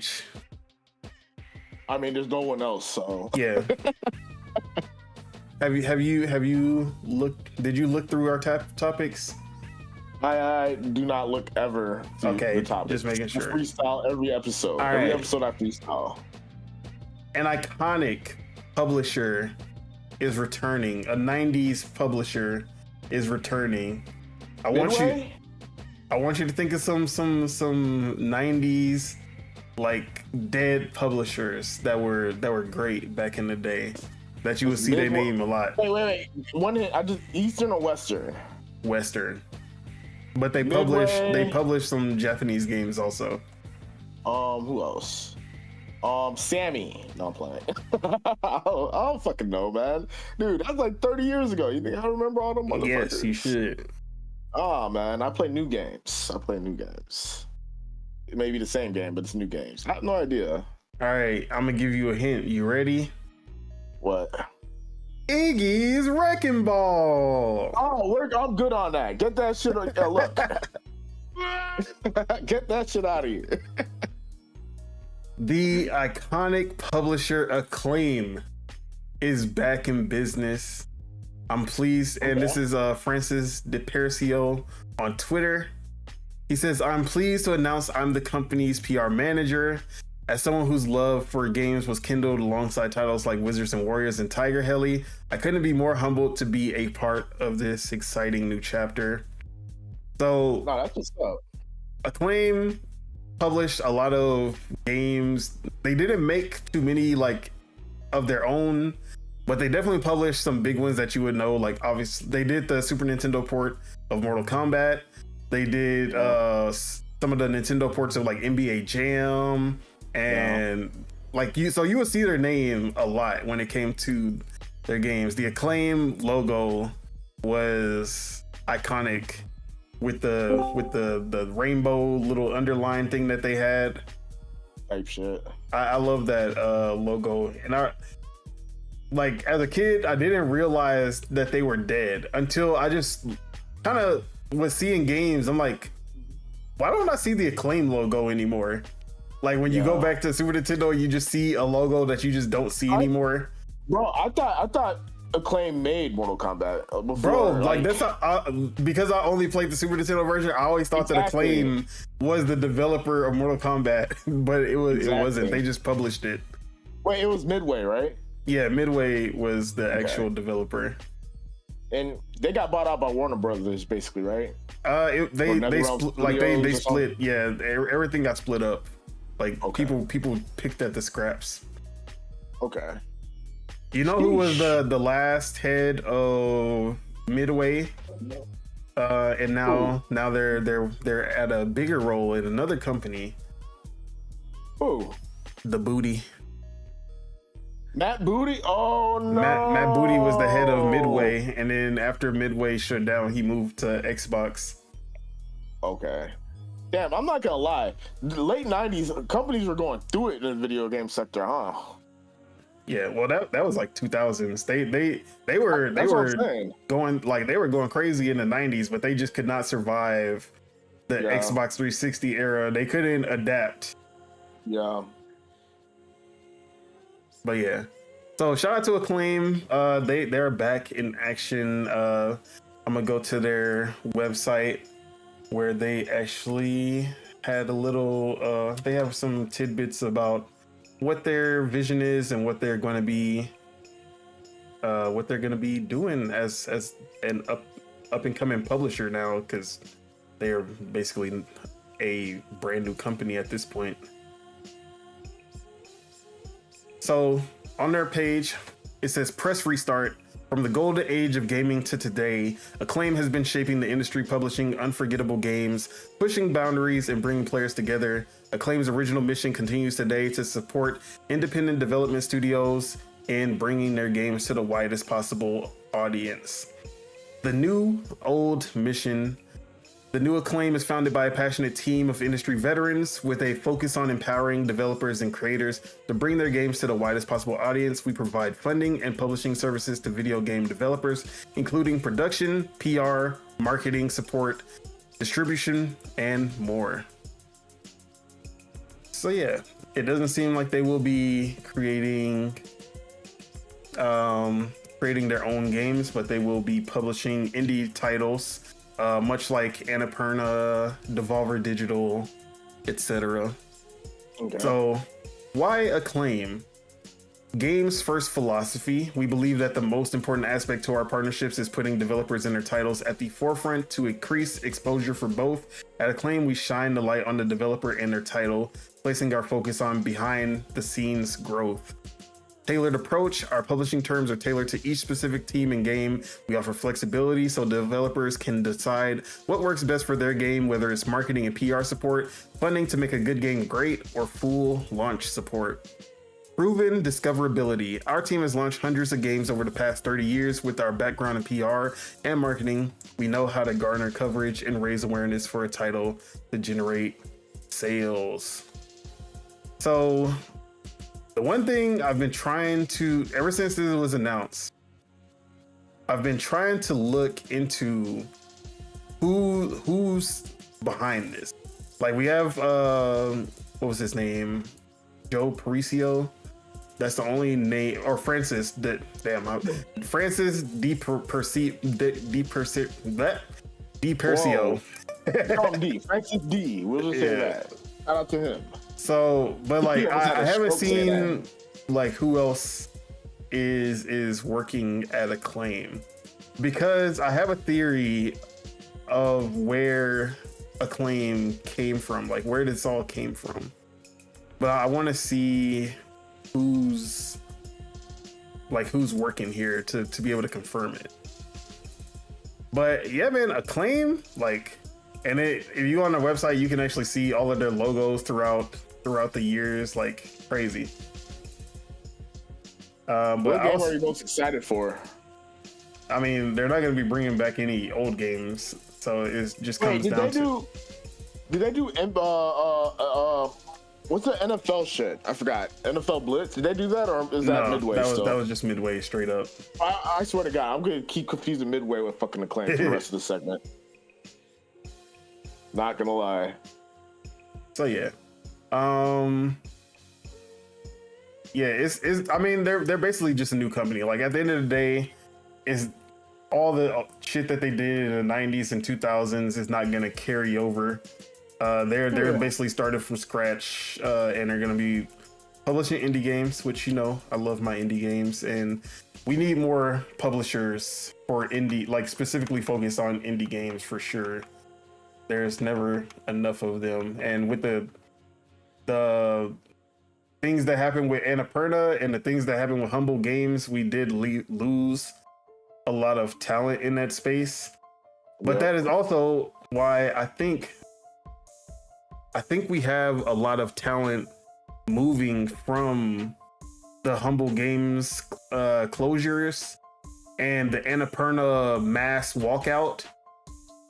I believe, because it just makes, like, the timing is a little too good. Yeah, the timing is way too close. I think there's talent from Annapurna or from Humble Games at this new Acclaim. Because it just makes sense. But if that is the case, and they do have talent from either one of them, because those are like top 3 indie publishers out there. If they have any talent from that, I'm hyped for whatever Acclaim brings. So yeah.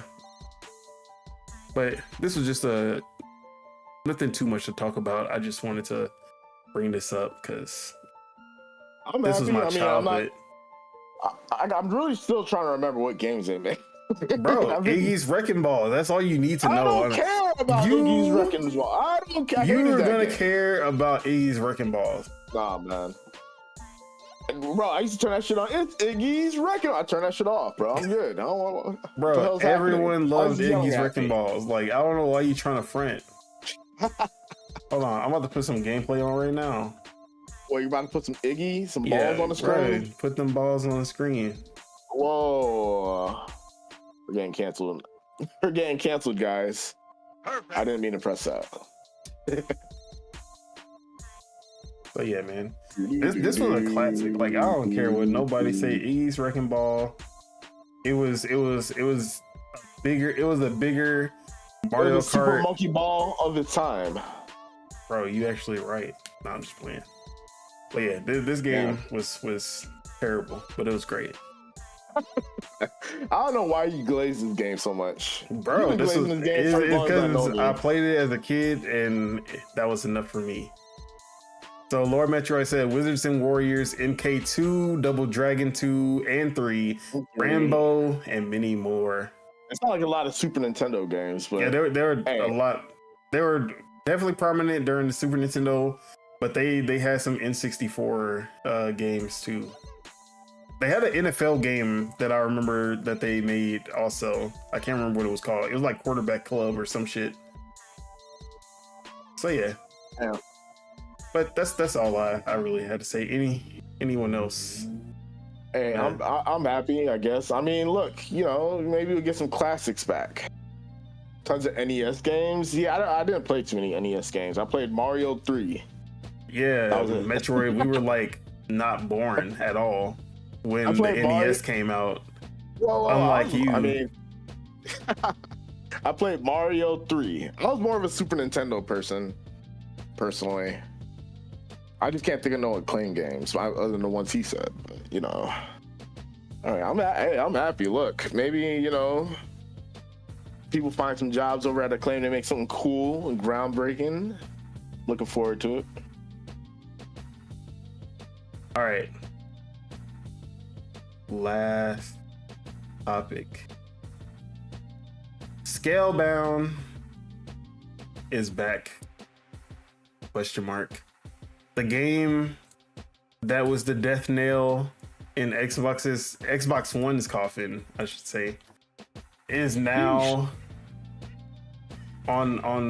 has a chance to have a redemption arc. So, if you don't know, Scalebound was, let's see, how would I describe it? Scalebound was a game that was supposed to be developed by Platinum Games and developed by Platinum Games, published by Xbox, first party. And no matter what people try to tell you, because there's a lot of people who try to bullshit what actually was happening, but this game, after the first trailer, this was one of the most hyped Xbox games on the Xbox One. And this was a game that a lot of people were saying that, like, this was the reason to get an Xbox One. Yeah. Now, the second trailer and the third trailer, completely different story, because they were pretty bad. Oh my god. But the first trailer was actually looking really good. Once they started showing off the multiplayer shit, it was not looking good. It fell apart. Yeah. So people will try to tell you that it never looked good. They're bullshitting. It was the trailers after the first one that kind of killed the hype for it. But yeah, a lot of people were hyped for this game when that first trailer dropped. And it was canceled.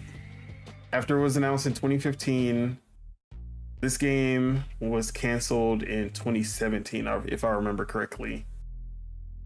And that was one of the biggest black eyes of the Xbox One generation, which I shouldn't even say it was one of the biggest, because there was way bigger black eyes in the Xbox One generation. Yeah, y'all get welted up a little bit. I ain't gonna lie, but you know what? So, but this was it was the first open world Platinum game, and it featured an AI dragon that would fight alongside you. It basically attacked on its own, but you could command it to do certain things as well. And it was Platinum's most ambitious game by far, which turned out to be a little too ambitious they did not have the resources, or I shouldn't say they didn't have the resources because Microsoft was backing them. They definitely had the resources, but they didn't have. I got a question. Okay. I got a question. Whenever you say Platinum games, yes, you remember back in the day you used to go to like Walmart or GameStop and then the case would say Platinum? No. Is that what you're talking about? No, you're talking about an actual developer. Yeah, Platinum hits is like when the game drops in price and then it's like $20 instead of the $50 or $60. That was the Platinum hits. That's basically the best selling game. Like PS2 had greatest hits, Nintendo had Nintendo Select, and Platinum Hits was Xbox's versions. So yeah. Oh, okay. But Platinum Games is the developer of Bayonetta, Vanquish, Metal Gear Rising: Vengeance, Legend of Korra, which we don't talk about. I will say this game kind of reminds me of what's that game with that Nier Automata. Alloy?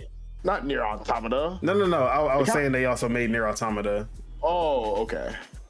What's the name of that game? Are you talking about Horizon? Yeah, kind of a little bit. I mean, you know, I'm just comparing it to that because I know, you know, it probably would have came out around that same time, right?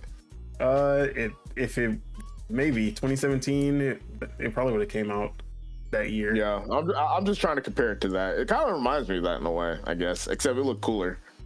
It looked way cooler, honestly. So this game was canceled, and Xbox took all the blame for it. And everyone was like, even me, I'm gonna say, because I was like, yeah, Xbox, y'all fucked me over. I can't believe I bought an Xbox and y'all can't even get this game out. Y'all done fucked up this whole generation. But then later down the line, we actually got some reports about why Scalebound actually got canceled. And it's because Platinum was using the funds from Scalebound and putting them towards their PlayStation exclusive Nier Automata and their Nintendo exclusive Bayonetta 2. Both which turned out to be amazing games. Both their best games, honestly. Bayonetta 2 and Nier Automata are Platinum's two best games. Like arguably. You can say like Metal Gear Rising's up there too, for sure, but those are like two of their most iconic games for sure. And you know, I'm not gonna bring race into it or nationality or anything, but you know, take it from the American company and making the games for the two Japanese companies that you're working with, you know. But but yeah, turns out Xbox had a little bit of fault when it comes to management, because they did kind of force the multiplayer component in the game, because that was like Xbox's MO back then. Has to have multiplayer, and yeah, so they had a little bit of fault in kind of forcing the development to go into a direction that Platinum is not known for. But yeah, but Xbox got all the fault for it.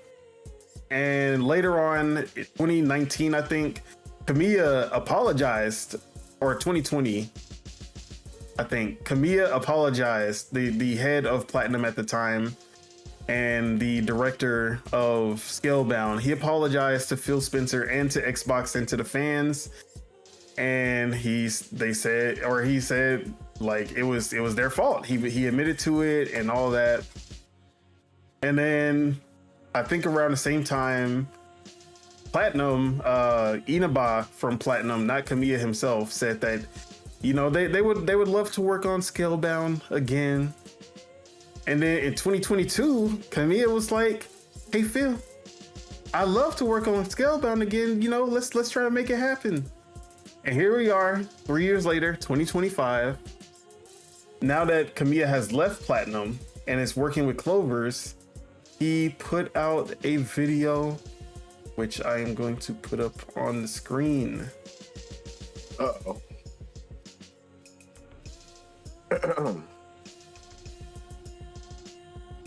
Un momento. Por favor. Okay. So here's Kamiya. Oh wait a minute. So while he's figuring it out, There you go. the platinum game, that was a joke. I need better than that, huh? Wait, what'd you say? I said while he's trying to figure it out together, I went back to the platinum games. That was a joke. I need better than that, huh? Oh, he did it. He lying. He ain't know what a platinum game was. So everyone's crowding around Kamiya's desk over at Clover's, and here he is watching the Scalebound trailer, and he's talking about the game. And Lord Metro said, "Not bad, Dawn. Not bad with the Spanish. You know, my girl Hispanic. You know, I know a little bit. I can get by." I will say about Scalebound. I will say about Scalebound, it is kind of cool they dropped a trailer with gameplay in it, but that's kind of ass to cancel that. So yeah, I'd be mad too if I was y'all. I'd be mad too. That's my first time seeing this shit. Yeah, so he's talking about the game, and then he tweets, he ats or he doesn't at Phil, but he quotes that video from Clover's Inc. and he says, "Let's do it, Phil," with a smiley face. So let's scam that money. Yeah. Money and put it into Bayonetta again. Bayonetta 4. It's over, bro. It's so over. So this is the tweet. He says, "Noticed some excitement around Kamiya's desk. He was reminiscing about the development of Scalebound while watching YouTube videos. It never made it to release, but even now he still feels proud of it. Kamiya, I'd love to make it again someday." So yeah, guys, Kamiya for the third time wants to make Scalebound. Now, the first time this happened, 2022, when he first said Scalebound, he wants to make Scalebound, I was like, there is no way in hell Xbox is gonna want to work with them again. Like Kamiya, Platinum in general, because they did them dirty. They were getting lambasted for years because of this game. Even to this day, people still bring up Scalebound, which is crazy. Yeah. So I just did not see it happening. But what has changed my mind? Xbox has worked with Platinum again. Ninja Gaiden 4. Yeah, I was gonna say. So there might be some hope. And when Ninja Gaiden, because they said Ninja Gaiden 4 started around 2020, 2021. And Kamiya was still working with Platinum in 2020, 2021. He left in 2023. So he was there. He was there with Xbox. He was working with Xbox. And there's no bad blood. I always thought that there would be some kind of bad blood. But it turns out there is no bad blood when it comes to Kamiya, Platinum, and Xbox, now that we've seen Ninja Gaiden 4. Yep. So now he's left Platinum. Xbox is working with Platinum, but he has his new studio, and Microsoft still owns the IP for Scalebound. Now, what's to say that if Kamiya comes with a good enough pitch, that Phil and the team won't just say, "You know what? Let's make it happen." I'm kind of worried though. What if they make it happen and they just, all right, we're gonna multi-plat this, and then I mean, it's gonna be multi-plat for sure. We already know anything that comes out of Xbox, we might as well assume is gonna be multi-plat at this point. Yeah. But yeah, so this is like, for me, this is exciting. I want to see this game realized. Like, I don't care. Actually, I do care if it's bad or not. But I just want to. If they kept the formula from like the trailer, they might have something cooking. Now they just got to stay like, you know, consistent with what they dropped at first. I will say, I hate for them to drop it and they switch it up and it's ass. I will say, first and foremost, drop that multiplayer. It's not necessary. Don't, if you come back with it, don't make it multiplayer. Second thing, I would even say you don't even have to make it open world. Because now they do have experience making open world games now. Nier Automata was open world, even though it was very small and disjointed compared to like most open world games. But I would say make it like you make all your other games, just with a big ass dragon. Exactly. And you got a big ass dragon. And third, and the most important thing, just like Ninja Gaiden 4, because there's a reason we did not hear about Ninja Gaiden 4 until it was very close to release. Because if it would have got canceled, we would have never heard the end of it. Yeah. So do not announce Scalebound is coming back until it is almost done. Like, do not push that announcement back as far as possible. So that's where I'm at with it. Like, you gotta make sure that announcement is nowhere near. Like, don't announce it and then, you know, 3 years later y'all realize that shit's not happening, because that's gonna be another black eye for no reason. Too many black guys. I mean, my bad.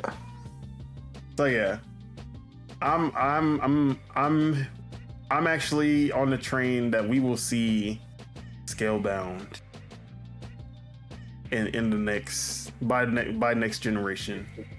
I just, if they do it, they just gotta drop a new rehashed trailer for it or something. But hey, I'm not against it. I guess definitely not against it.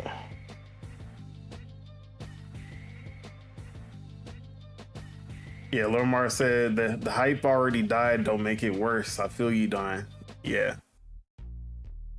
So yeah, like they have to announce it and then be like, yeah, the game's out in 3 months, 4 months, 6 months max, and then like that shit will be hype. And if it look good, it's gonna be crazy. So yeah, that's where I'm at with it. But am I wrong? I mean, look, if it comes out and it's good, hey, but you know, we gotta see trailer and gameplay before we get hyped for anything. At least for me, I gotta see rehashed gameplay. I want to see what y'all change. I want to see graphical improvements. You know what I'm saying? Well, obviously, it's not gonna be the same Xbox One game with the same Xbox One graphics. No, I already know. But we won't be seeing this until after Okami 2 comes out. So, because that's Clover's next project, if that is anywhere on the menu. But yeah, anyone else want to say anything on this before we wrap it up? Cool. Well, I don't know what else you want from me. All right, with that, let's go ahead and wrap it up then. That is it. That is all we have for you guys today. Thank you all for tuning in, and to all the people leaving comments in the chat. We do appreciate the support. If you like the show, make sure you hit that like button, because we love you guys and it helps us grow this channel. And if you're not subscribed, hit that subscribe button to stay updated for when Project Untitled Gaming Podcast goes live again. Deadshot Tej, appreciate you for pulling up. We gonna get that camera situation worked out by next episode. You feel me? Yeah, y'all didn't hide my glorious face, but you know what? It is what it is. Shout out Lord Metroid and Lord Mars and all the other lords that watch this show. You know what I'm saying? Y'all hold it down and things and stuff. And Lord of the Flies. Stop interrupting me. Anyway, what am I doing today? I'm streaming. We're gonna be on Twitch. We're gonna be playing some games. I'm also doing reaction content. We're dropping videos on YouTube now. Shout out to YouTube. Go check it out. But besides that, that's about it for me. All right. You're around Chukwu. Where can we find you? What you got going on? Yes, sir. That's of a reproducing breed. We out here. Like I said, Wei Lee, shout out Chinese New Year, shout out Year the Snake, shout out what's it called? PUBG, Blindside. You can find me all platform, Year Round Chuku. I don't know when the next time I'm streaming. So if you want to see gameplay, join the Discord. We stream in the Discord also. Link in the description. And it's been a wonderful Saturday. Thanks for having me. What'd you eat today? I got 2 bottles of San Pellegrino. Yeah. I got 2 bottles of San Pellegrino with me. But the sun is setting soon, so shout out to everybody out here. Everybody here respecting Ramadan and participating in Ramadan. Shout out to everybody out here. It's not an easy thing. It's my first year, so hey, big ups to y'all. I hope this podcast was able to kind of distract you. But yeah, this was today was a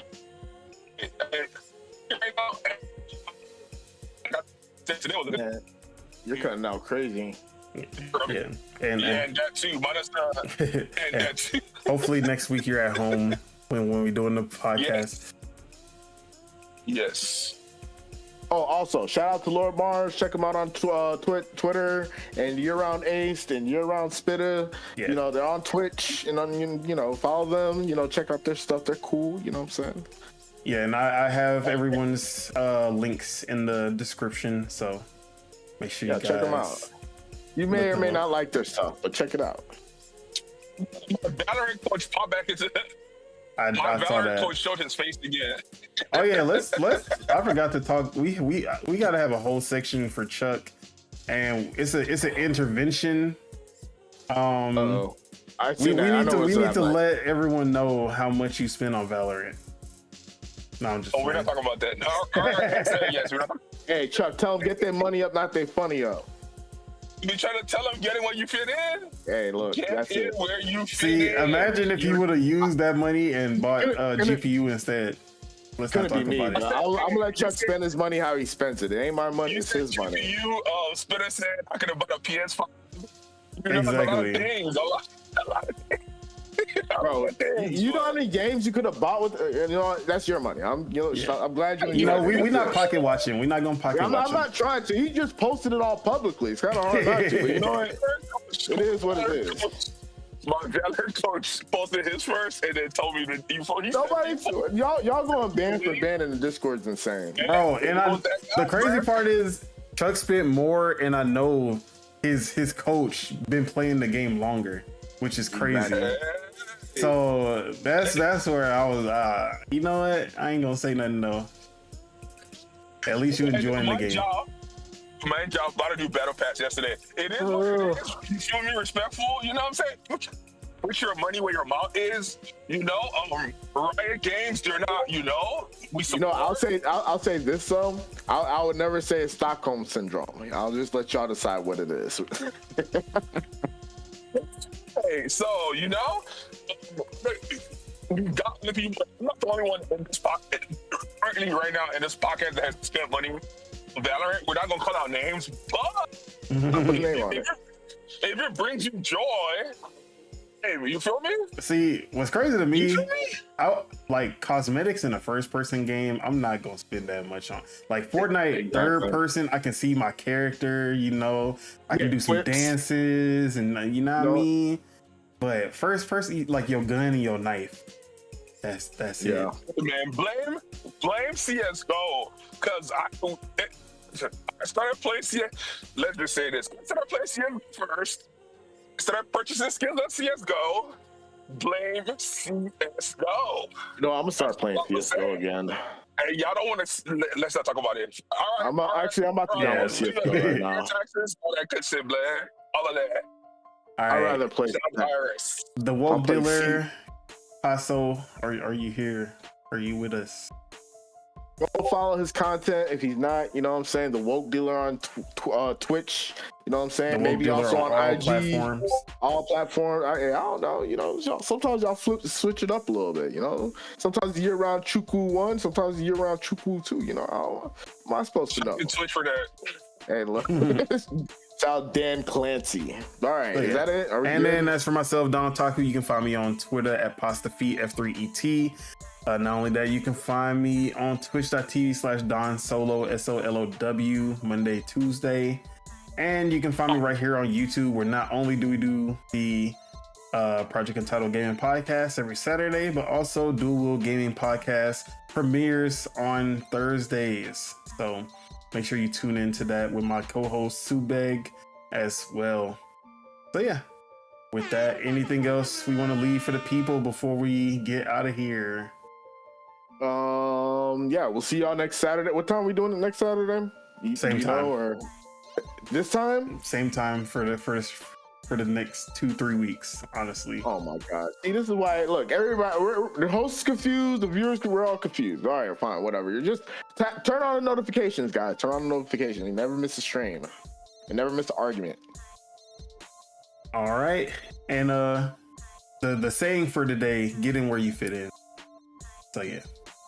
With that, let's get out of here. Peace out, everybody. Enjoy your weekend, your week, your month, year, lifetime, all of that. Bye-bye. Bye-bye.